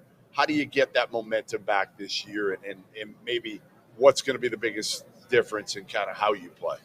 I think it's multiple kind of losing Eli Parquet last year was a huge loss. He was just a great locker room guy, a glue guy. Didn't care about touching the ball, but could guard anybody. And we so after that we kind of had our moments, right? We had some good stretch when we lost Lou Rodriguez for a couple of weeks. That hurt a little bit. We were kind of still figuring things out, and I think I just didn't do a good enough job, I think, in preparing us for those possibilities. And the group we brought in last year, when you talk about Harkless, when you talk about Parquet, you talk about Lou Rodriguez, they had experience at the Power 5 level, being Colorado, Ole Miss, Oklahoma, wherever it may have been.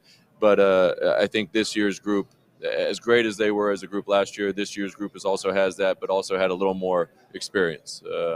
When you're counted on every day, when you're your decisions result in or have an impact on the results of every play, every practice, every game. I thought even from year one with Royce Ham, Jordan McCabe, those guys, to last year's group to this year's group, I think it's just kind of continued to build in a good direction. So you do have a couple of high major transfers coming in, but I want to ask you about the freshmen. Is it Dedan? Dedan. So Dedan Thomas coming in an era where everybody is getting older and everyone's looking for fifth and sixth and sometimes seventh year guys. You have a reclassifying freshman coming in. How has that adjustment been for him? When you have a player that young joining your program, like how difficult has that adjustment been for him? And has there been a different way that you approach coaching somebody that should be a high school senior? No, I think I think it's a lot of valid questions. I think, but they were all kind of answered for us in terms of the recruitment and how he would merge and fit in because of the guys that came in. When you talk about Justin Webster, Lou Rodriguez coming back for their fifth years, Jalen Hill, Caleb Boone, Keelan Boone coming in from their fifth years, there's a maturity level because we had either recruitment or coaching experience with all of those guys. So we knew that they would welcome him with open arms. Not see him as a freshman who just turned 18 a couple weeks ago. They see him as a point guard on the running Rebel basketball team. And at the end of the day, all that matters is the result. And so the group of older guys have just done a great job of it's never been an issue. Let's talk what's his game like? Hold on. Before we get DJ? to that. Yeah. I haven't seen him play. I know he's a local kid. Mm-hmm. Dynamic. He is. He's we say a lot, point guards are born, they're not made. And I think he fits that to a T. He's a point guard. He's kind of a natural leader, even though he's a little more quiet. He's in control. When he's got the ball, he makes good decisions. He gets it where he needs to get to. A lot of the things that kind of go unnoticed or maybe unappreciated in a box score or from a casual viewership. But I think people that are watching the Runnin' Rebels and hanging on the win and the loss are going to appreciate everything he does. So the Boone brothers coming in from Oklahoma State, what have you seen from them now that you have them in the program, on campus, you're working with them?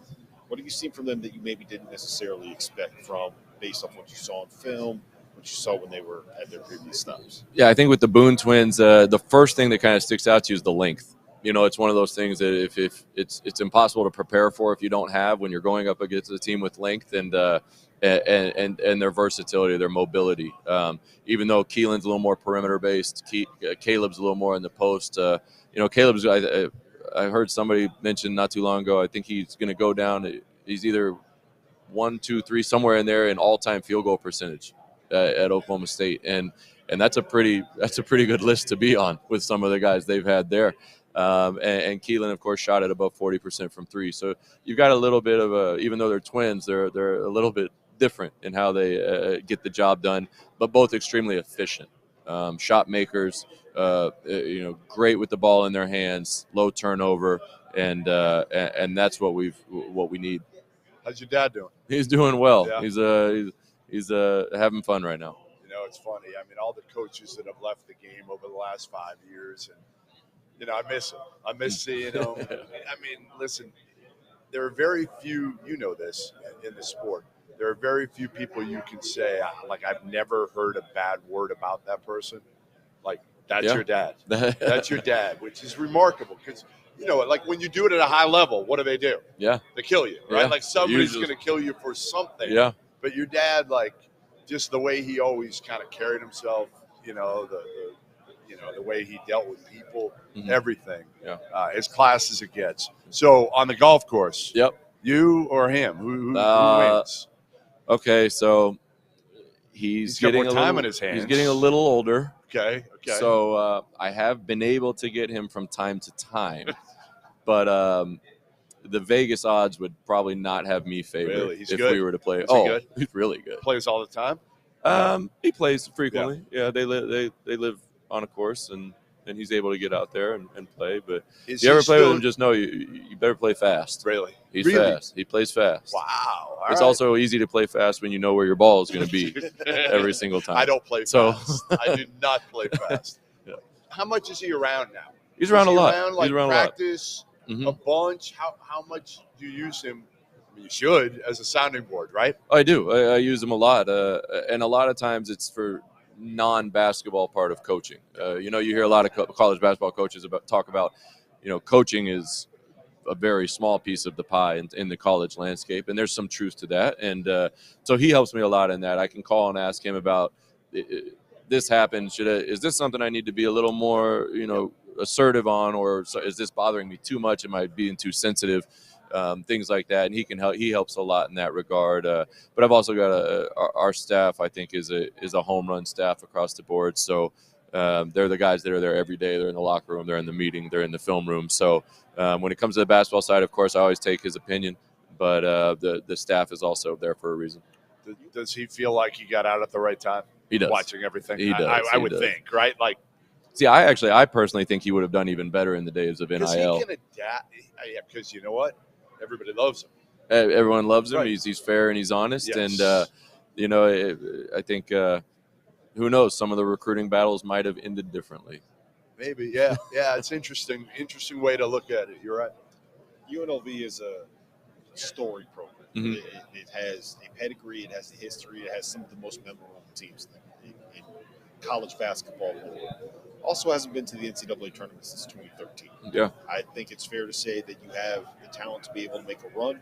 What needs to happen for this group to be able to see themselves in the field of 68 on selection side? Yeah, I think we've got to appreciate everything you just said, but understand also that we've got to have a chip on our shoulder. Nobody expects much of us. Even though we've got the historic program, it's felt recently like And even over the last 5, 6, 7 years following the UNLV program, it's kind of almost like they're two separate entities. And we've got to understand that if we want to get back to being in the tournament every year, making noise, giving ourselves a chance to win games, that we have to play with a chip on our shoulder that while people are talking about UNLV, they're not talking about us.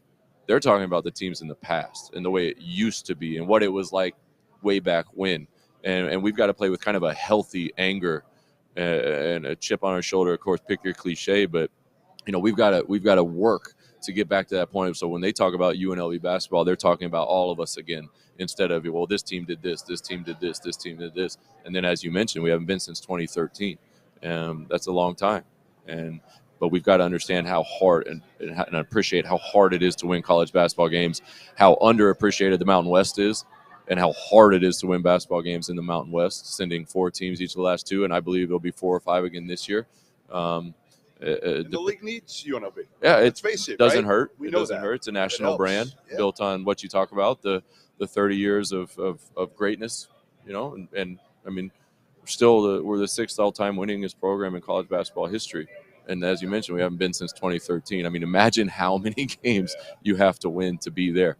I mean, we've got Tark's banner up in the Thomas and Mack at almost 83%. I mean, that is crazy, absurd in a good way, right? I mean, 8 out of every 10. But we've got to appreciate how hard it is, but we've got to understand that, when people are talking about UNLV and their history, we can be a part of it and we can get back in those conversations. But we've got to have a good chip on our shoulder. All right, Kevin Kruger. Thank Great you, seeing guys. man. Thank you. Tell your dad I said hello. Like I said, miss him. Will do. Will do. And, we'll see you Jumping soon. on. Yeah. Good to see you Thanks, guys. man. Appreciate it. Coming up next, we have a guy who I would say is probably the best podcaster. Well, we'll see. We're gonna We'll put him find to out. test here. That's all I know. Definitely the most talented of the Rice family that is in the building. All right, Tyson we got- Degenhart, Max Rice. Look at Boise Max just State says Broncos. move over. Max, Tyson, what's up, guys? How we doing, guys? How Rob are you? Dauster. Rob Dauster, good to see you. So this is huge for you. Like, this might be the most important thing you've ever done because, right now you're in that podcast world, right? Yeah. I mean, there's a lot of pressure on you right now. Yeah, to 'cause have to perform I'm a than guest, and it's harder to be a guest. Than No, it is it's the host. easier. Really? He's a control freak. I He like likes to be. have I like. All right. I got you. I like to know what's going on. All right. So first question: when you saw Robbie Hummel's across the way, we did our little. We do it every year. We pick up teams, okay, and everybody's on the board. And I picked you for I don't remember what number, maybe like 10. I don't know. I think it was right, 12. 10? 12. All right, you're still on my team, right? What was your reaction? I was shocked. Why? Sometimes I don't really see myself as one of the best players in the country, and sometimes, you don't want to think too highly of yourself to be cocky or arrogant, but you also have to have some of that belief. And it was cool to see my name up there with some of the best players in the country. So when he says that, what do you think? I mean, have you been on him to try to have a little more swagger and feel like, hey, you know what? When you go on the court, you should think you're the best player on the court, and maybe you do. No, he does, and kind of that's the beauty of Tyson Degenhart. He's a very humble guy, and then on the court he'll rip your head off and he'll do things to you that aren't pretty. So your dad was on here before, and he was talking about how at the start of your college career, he maybe was trying a little bit too much to be coach instead of dad.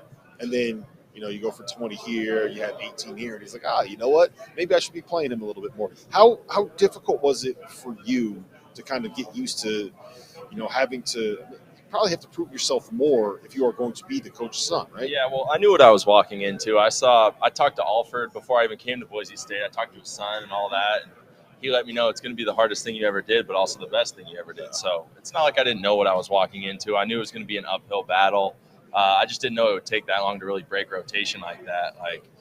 It took me a long time, but I'm just glad I stuck it out and had those long conversations with my mom at lunches. And I'm like, I don't know if I can do this. Leon, I don't know if I can deal with Dad anymore. I can't deal with Leon. Why am I not playing?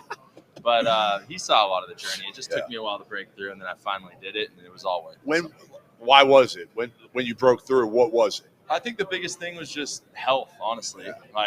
I had a couple surgeries here and there, and now I was taking 6 pills before every practice, every game, like just to be able to play. So now just to be healthy this year, it's the best feeling ever. And I think when you are healthy, you look back and you're like, wow, I really wasn't healthy at all before. So now I'm feeling great, and I'm really excited for this year. I have to take 6 pills before every podcast to do it. That makes sense with Goodman. Yeah, I would. Yeah. The other thing we talked about with Coach Rice was how you played kind of out of position last year, right? Yeah, not kind of. You played as a 5.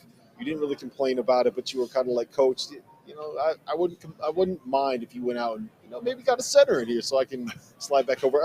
Now that you're back in kind of a more natural spot for you, where have you seen the difference, the feeling in your game? I think the biggest thing is, like, I won't be like as worn down towards the end of the year, just banging with the 7-footers and, you know, guarding the post 35 minutes, and I'll be out in the perimeter being able to guard. And I think part of that was getting in better shape. I don't think I was in my best shape as I probably could have been last year due to the fact that I had to play the 5. I had to keep a little bit extra on. And now that I'm, you know, in the position I am to play the 4 a lot more this year, and even maybe some 3, I feel like I'm in the best shape I've been since I've been in college. So really excited for that. Yeah, you know, if you're on my team, you cannot shoot 32% from 3. I'm not going to shoot 32%, right? I promise. Like I drafted the 43% or whatever you were freshman year. That's what I want this year. Okay. We need that. All right, correct themselves. That's a good thing. Leon always says the stats will correct themselves. There you go. There you go. I know that. I knew. Listen, again, you know, the beauty of you is, as his dad said, you don't complain. You played the 5. You're not really a 5, but it probably made you better. Yeah. In terms of this year physically, what you want to do in the paint, what you can do in the paint now.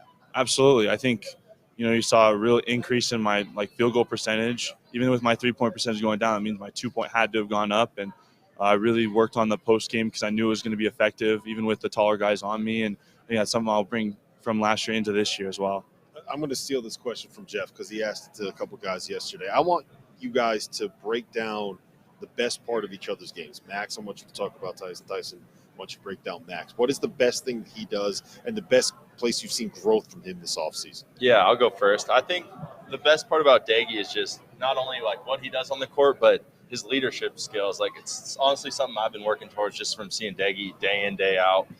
He keeps me motivated in the weight room, and this is the hardest part of the year right now. It's like just the same thing the over grind, and over again. Yeah, the dog days. But we'll be coming in, and he'll be like, "We need you better today, 12. We need you locked in, this, that." So it's just great to have a leader like that on your team. And then obviously with basketball, he does everything so well. Like he doesn't do anything out of the ordinary. He does everything just so well, and that's why he's so good. He's just a great leader and a great player. Talk about Max, you know, obviously you could look at the 3-point shot and show that's really effective, but the way he is able to post up smaller guards, because you know how you want like a smaller guard to get into a shooter, he'll just take you down. He's been really working on his touch this summer. I've seen it every day, just with Lex, just 1 foot, 2 foot, left hand, right hand, just working on his touch so he can take you down to the post and push you up and then score over you. And I think it just shows the versatility of his game. And he's been working on the pick and roll as well because he'll be put in more spots. He might be playing a little bit of 1 this year.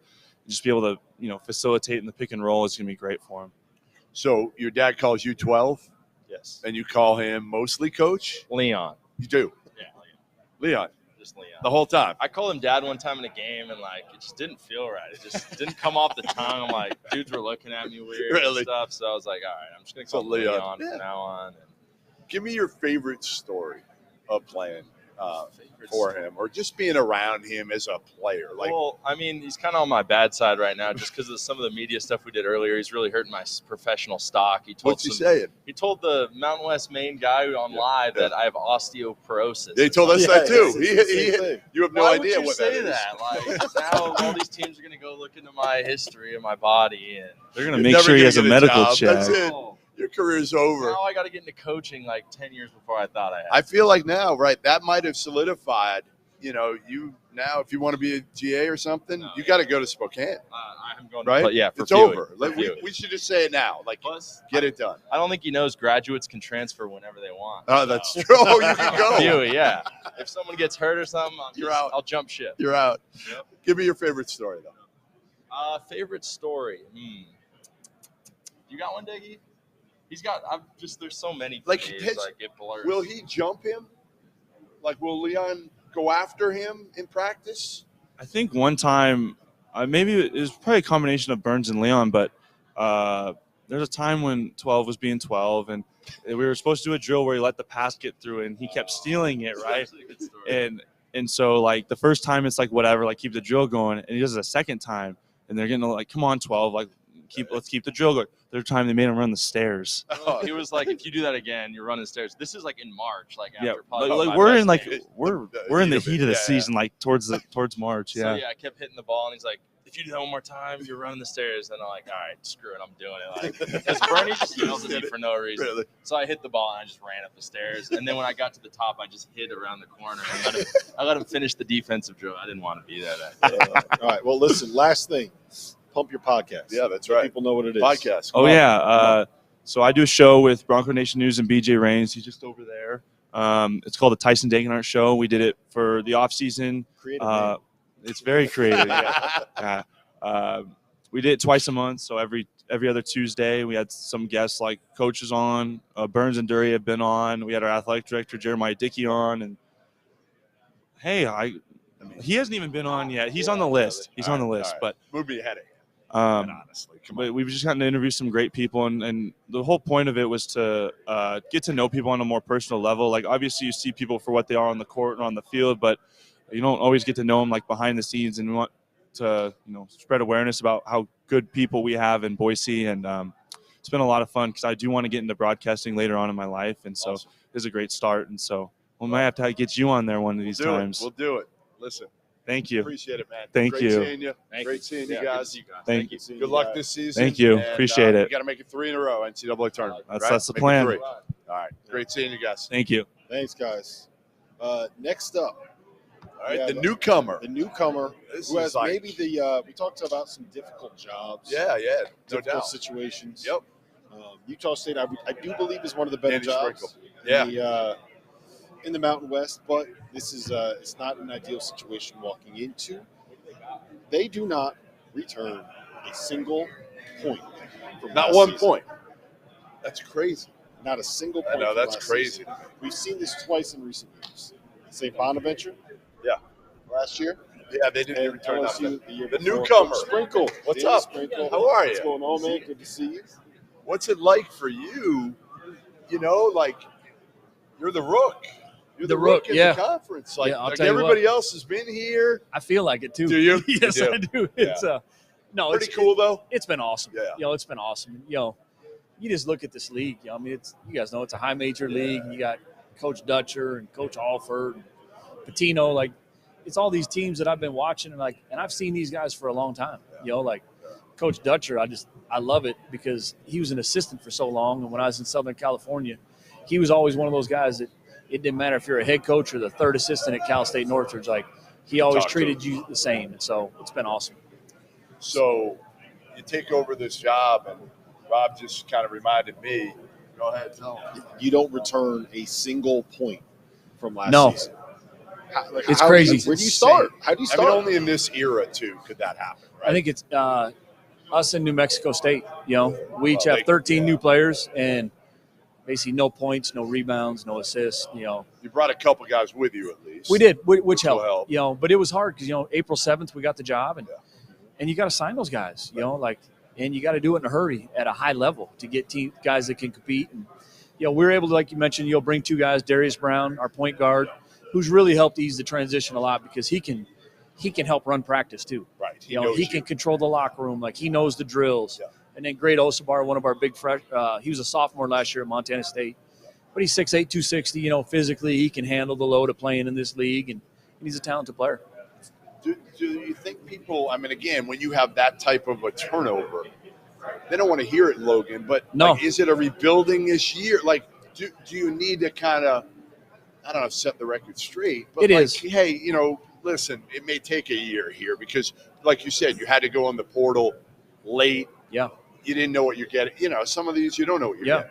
Yeah, and as you guys know, the landscape has changed with NIL. Yes. I mean, recruiting, it's become transactional to a certain standpoint. Yep. That's just reality. We always talk about our team like we operate in truth. It is what it is. Yep. Now, we got to get up to that standard too. And so it was hard. But I like the guys. The one thing we didn't want to do was we didn't want to sacrifice character and toughness.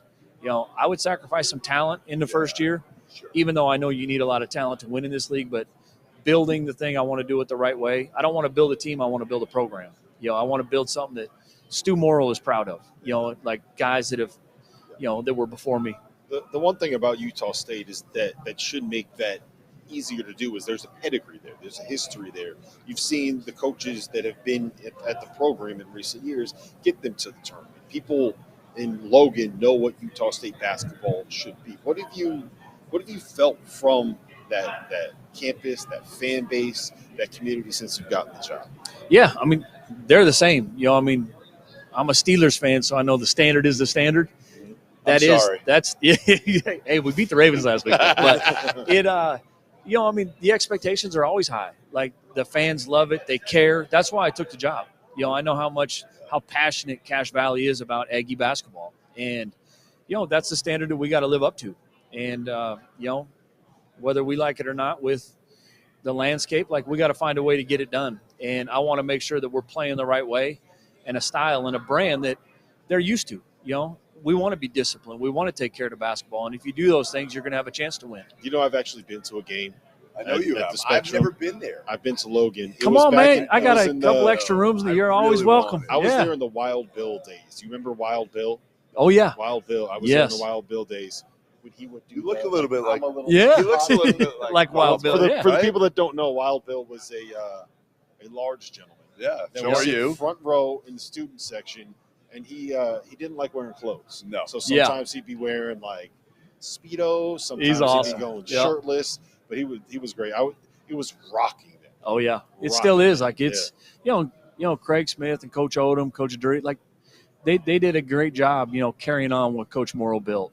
And I should say built because there was great coaches before Coach Morrill too. But were you surprised to get this opportunity as quick as you did? Oh yeah, if you'd have told me 4 years ago, I'd have thought you were crazy. Yeah. But your career has been kind of cool to watch. Yeah.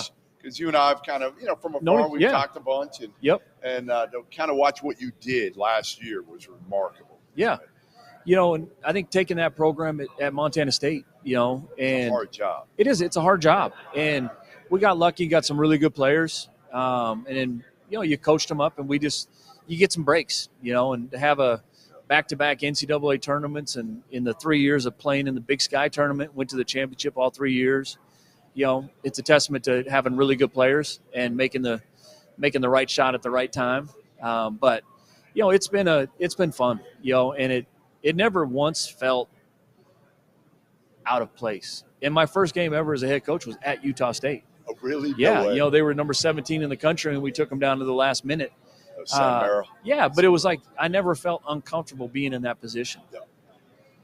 So when you take over the program, right, and you have to make all of these replacements, get all these new guys, how do you start? Like, what's the first thing that you do? Are you sitting there calling Gray and trying to make sure that he comes with you? Like, are you? Well, those guys didn't go into the portal for like a week and a half, and and this is the truth. Like, I told all those players to stay there.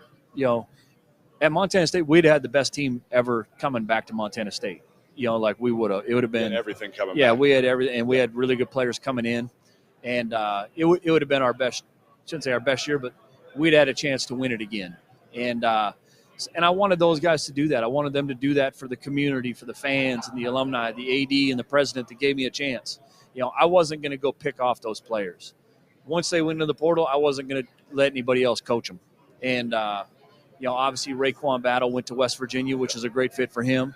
But it was gut wrenching to leave, and there were so many things going on that to even get the first recruit, we had recruits on campus for like the first 37 days, and it was nonstop, and so it was a relief to get them.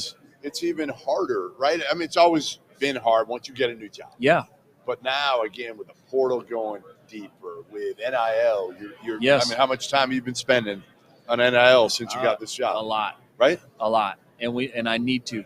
Of course you need to. Otherwise, again, we're talking Tim Miles. You're the haves or you're the have-nots. Yes. Right? And he admitted. He said, we're the have-nots right now. And if you're in the have-nots. We're in there too. We're in there right now too. Yeah. And we'll get there, but like it's hard signing 13 players when you don't have anything. Right. And No, it's you're hard. not beating anybody who's got it. Yes. Right. I mean, that's the difference. And we lost some really good recruits that wanted to come to Utah State, and it was done. Couldn't do it. And we couldn't do it. Which you would think Utah State should be able to have pretty good NIL, judging by we're watching the fan base. Yeah. Right? The home court advantage. Yeah. There's obviously you need passionate fans. Yep. You have those. Yep. Right? You probably just need some time. Yeah, you need time because it's important, but like we also need to educate the fans on today's landscape because it is different, and for a lot of older fans and like, it's different. It's different, but it's reality. Like Mark Stoops at Kentucky football, like you guys probably saw what he said the other day, and it's the truth. Yes. Last thing I got for you, we got about 30 seconds before we got to let you go. We talked about Bray, we talked about Darius. Who are the other transfers are we going to be impressed by? You got some Ian Martinez is there, Max Akpong-Paulo. I hope I got that name correct, Max. I'm sorry if I didn't.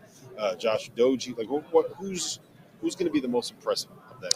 Yeah, like Josh Aduje's had, he's been great since we got him. I love him because he's got great energy every day. Like he comes in, he's ready to work. He's passionate about it. He had a great career at Coastal Carolina the last 2 years, and so. But he's a 6'5" athletic wing that I think can really do some things. Ian Martinez is obviously really talented. But a lot of these transfers, like there's a reason they're at Utah State. And my goal is to put that chip on their shoulder. Okay, you need to prove why did it not work out at Maryland, Ian? Jackson Grant, why are you not at Washington still? Max, why are you from USC to Wyoming? Like, this is your time to show the world. Like, put a chip on your shoulder, and we got something to prove. Yeah. All right. Yeah. Danny Thank you, Sprinkle, guys. Good seeing you. Appreciate man. you. Good to be, Always. Good Yeah. to be here with Appreciate you. you. Yeah. And you're killing it. Now you got to win some games, right? Hey, Go man, out you there. gotta win a lot Yes, up in Logan. I know that's that. Right, So, that's right. Thank you, guys. All right, you got it. Thank you. That was Danny Sprinkle, head coach at Utah State. We have two more guests here about to join us. Mexico Stars. Yeah. Stars. Jamal Baker and Jamal Mashburn Jr. You can sit down there. What's up, man? How are you? Jeff Goodman. Good to see you, man. Rob Dauster, good to see you, man. We are live. You grab the mic. What's up, man? How are you? Jeff Goodman. Good to see you, man. Rob Dauster, good to see you. All right, so here's the first question I have for you. Why the hell did you follow Richard Pitino from Minnesota?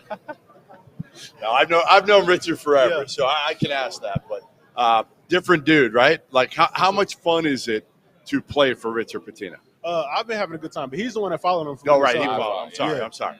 How much fun is it to play for him? Man, it's really fun. I mean, he seen my game grow and develop since my 8th grade year. So he's allowed me to grow as a man and as a player and allowed me to make mistakes and grow through them. So that's all I can ask for as any coach, I mean, and any player would want. So just to grow through. So, yeah.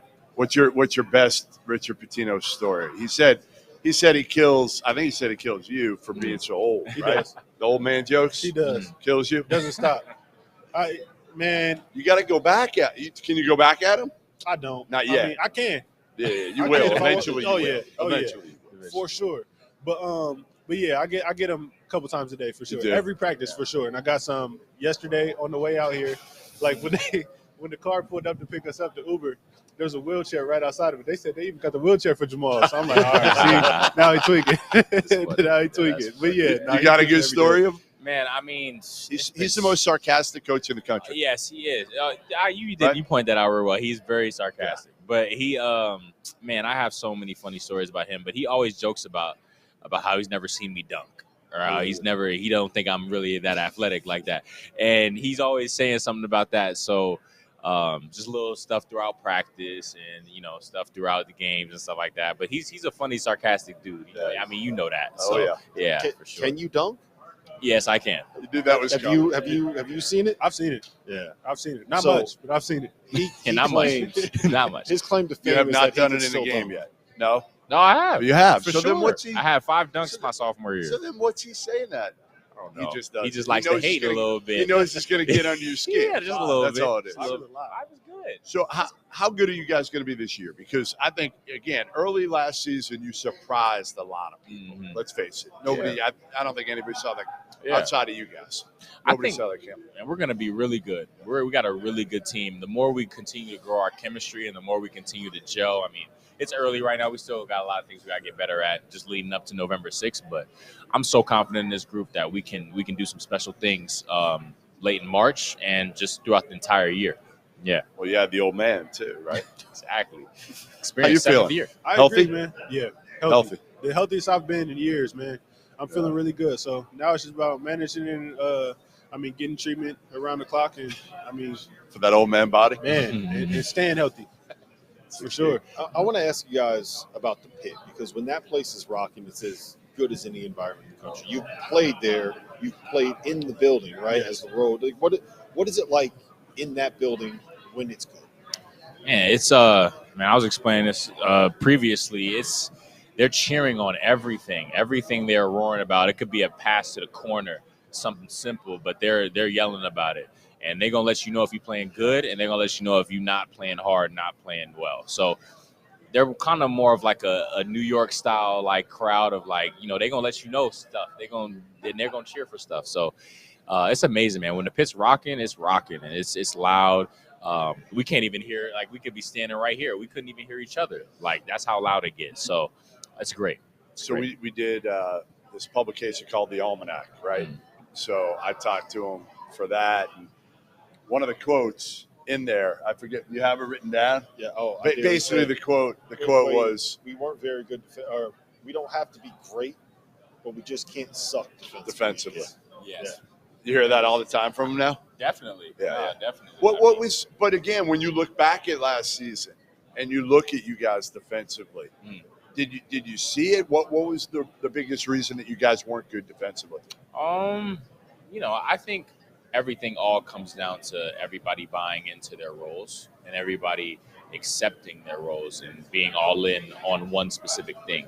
I think when you have a group of 15 guys all on one page, you have guys in help more. You have guys diving on the floor for dudes and helping each other. And I think we didn't have the chemistry all the way there last year to the point where we could sustain a 14-0 and sustain that. So we did some tremendous things and some good things, but we came up short. Did you feel it that way, that you let one slip away? Yeah, for sure. Definitely. Because you did so much work early. Yeah. Right. So much good work. Early, and just it wasn't.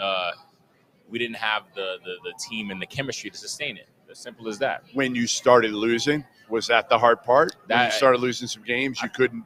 I think generally we see what happens with certain teams where you lose a couple games and people start pointing fingers. Yeah. People start pointing fingers. Let's keep it blunt. I'm not a one to sugarcoat anything. I'm gonna be honest. So I think that plays a huge factor, man. And in those games that we did lose, it comes down to little details. We lost close games at the buzzer. So things could have gone differently, but I think it was all a learning experience, though. And I think it got us and got me prepared to have a guy like, guys like this on the team for us to do some special things this year, and which we will. So, Jamal, you are a scorer. You're known as a scorer. You're known as a shooter. And you're walking into a program where there are already two guys in the backcourt that are big time scorer. What you guys, I think the combined average like 37 points or something. Mm-hmm.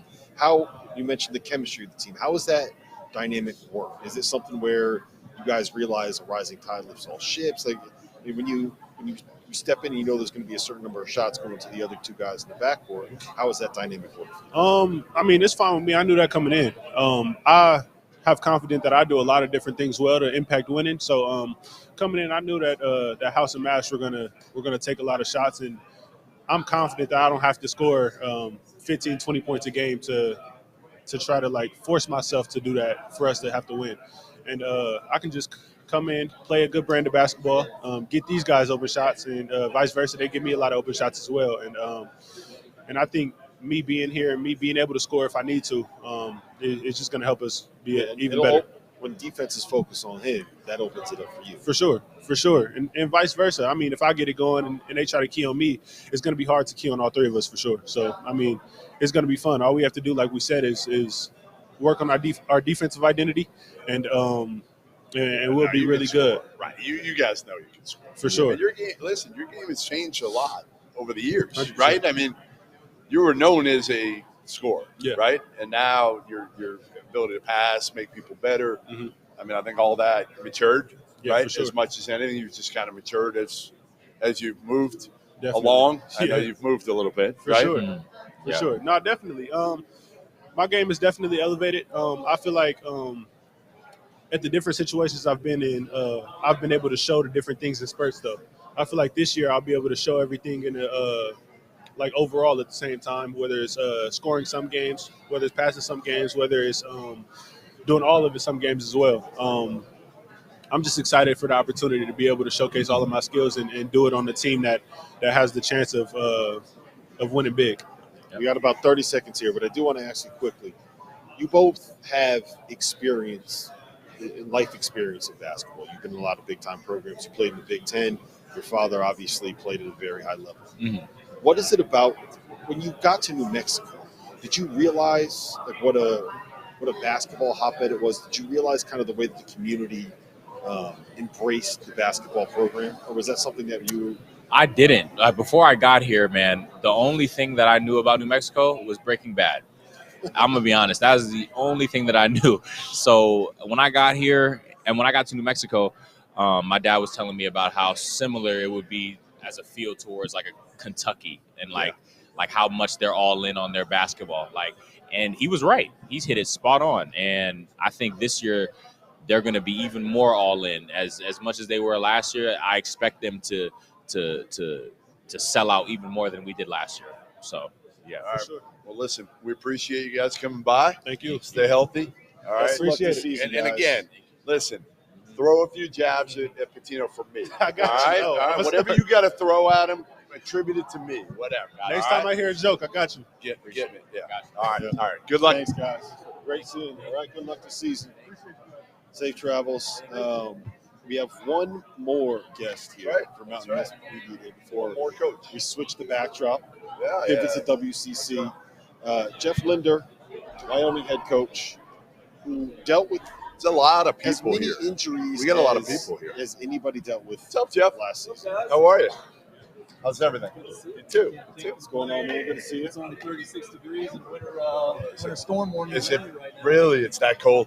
It was 77 last week. And it's crazy. Usually the snow comes like on Halloween. Now it's coming in mid-October. So much for global warming. Yeah, there you go. How you doing? Good. You look good. I know. I got shingles this summer. That was not good. What? Yeah, you can did? still see like my eye. Really? Oh, it was bad. I don't wish that on anybody. Wow.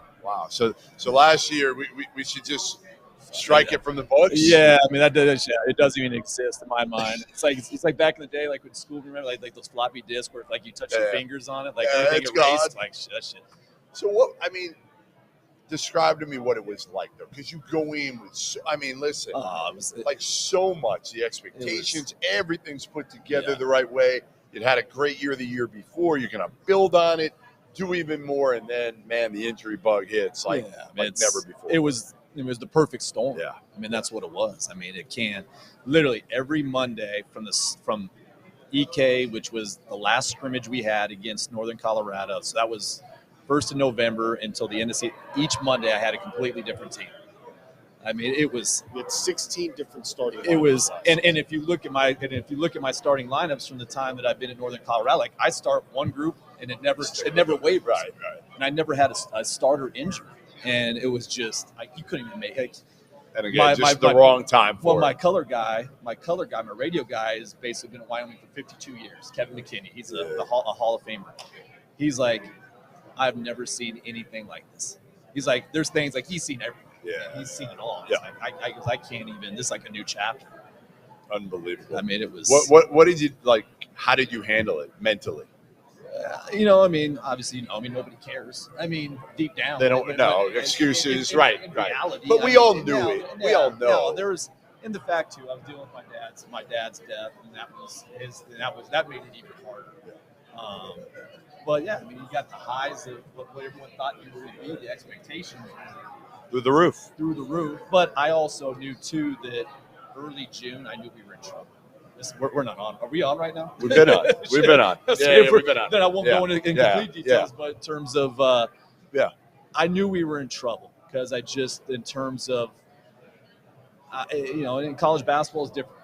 I mean, it's changed. Yep. And from us, when we were a top 25 team going to the NCAA tournament, win 25 games, and then, as we all know, transfer portal and NIL hit. Yep.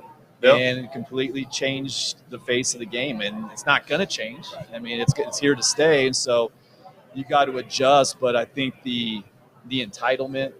I mean, I think we're seeing that go through the roof in college basketball. No, it's changed. It's all changed. Right? And in a place like Wyoming, I mean, Wyoming is a place where it's a tough place, and it's not for everyone.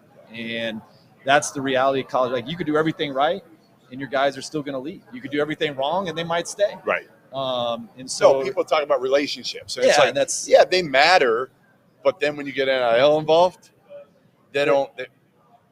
I mean, it doesn't. Do they matter? Do they matter nearly enough? I mean, as Chris Rock, once said, I mean, loyalty lies as far as your next best option. Yeah. And that's what it's turned into. And so a place at Wyoming where, I take the job literally the week COVID shut down the country. I only brought 3. I kept 4 players, brought in 7 new guys. 2 years later, after a team that won 6 or 8 games 2 years prior, we find a way to get to the NCAA tournament. And knowing too that Wyoming's a tough job. I mean, for the fact that from a proximity to players, you don't have a natural recruiting base. So not a lot of players coming out of Wyoming. So in this day and age where sometimes I think these kids the grass is greener on the other side and a lot of times they're not finding out it's not greener, is that you just got to double down on finding kids that really fit who we are. And that's why I think our football team's done a really good job. They kind of went through a mass exodus. Everybody thought the sky was falling. And then lo and behold, I mean, they're 5-1 and they're right on the brink of the top 25. And so we just got to continue to find, cowboy tough, coat of the West type of kids. I think it's really interesting that you mentioned that because you recruited a different market, shall we say, bringing in some of your transfers. You got a kid that was an All-American at Division II. I hope I get the name right. Aquel Cott. Yeah, Aquel Cott, yep. Aquel Cott. And then you also bring in the NAIA National Player of the Year, Mason Walters. Stat lines, Goodman. Mason Walters averaged 27, 9.5 boards, and 3 assists while shooting 37% from 3. It's not bad. That is not bad. No, and I think this is too, and I think that's where I think we have a chance to surprise some people because everybody knows the Division I transfers. But then they think, okay, well, he scored 25 a game at Division II. He scored 27 a game at NAIA. Well, what's that going to equate to? How that's – well, I know this, and I've been doing this for a long time, and I've coached some really good players. It don't matter what level you're in. If your ball goes in, your ball goes in. There's a lot of guys. You can shoot it. I mean, there's a lot of guys at the Division I level that they could spend all kinds of time in the gym. Their ball doesn't go in. Right. And I know this. I know Mason Walters is going to be a high-level European pro. Really? That's what he's going to be. He could have been that out of NAIA. Instead, he wanted to challenge himself to see whether or not, can I go from being a guy that my first job in Europe is, maybe, first division Germany on a lower level club. Now maybe I can go to a little bit higher level and in giving himself a chance. Mason Walters is a really good player. I mean, he is going to surprise. He's 6'9", 230 pounds, has the ability to go inside out. Reminds me a lot of Tyson Degenhart. Really? I hold Tyson Degenhart. I mean, I hold in as high of esteem as any player in the country. As Coach Rice walks by and he sees me talk about him, that's me and him being assistant for 6 years for him. So, but that's where I think in the case of Aquel Cott, I mean, he's a professional scorer. I mean, it's just I don't care what level he's at, he's going to score the basketball. And so, I'd much rather have the problem of trying to figure out how to get stops as figuring out how to find ways to make the ball go in the basket. And I think that's what this team has. And you had Sam Griffin from Tulsa, who was Tulsa's leading scorer. So we're going to be a lot more like the teams that I had in Northern Colorado, where I had really good guards that really stretched the floor and made the game easier for everybody else. But the thing, hard time getting the big sky was a guy like Mason Walters, who at 6'9", 230 pounds, has the ability to punish you inside and play outside. And so I think we got a chance to be a team that's really hard to guard. And as we all know, 72-20 in Laramie is probably the hardest place to play in the country in college basketball. Well, listen, we appreciate you coming by. No, thank you, Great Jeff. seeing Anytime. you. Rob, And, pleasure. It's been you were the last one for the Mountain West. Then we turn our attention. We do West Coast Conference. 4 more hours. No, it's a great environment. It's a great energy in here. Awesome. So excited to be. Stay healthy. That's the key, right? That's Just health, yeah. man. Yes. Keep Knock on wood. knocking So on wood. thank you guys. Thanks a lot, Jeff. Appreciate it. All right, there you have it. Mountain West Media Day. Mountain West. We're going to be ending this stream. We're going to be launching a new stream for the WCC in about 10 minutes, and we have a pretty big name. We do. Coming out of the gates strong with the WCC. It's not Robbie one Mark Few. It's not Robbie So Hunt. make sure you come back 10 minutes. We will be back as we wrap up the Mountain West and start with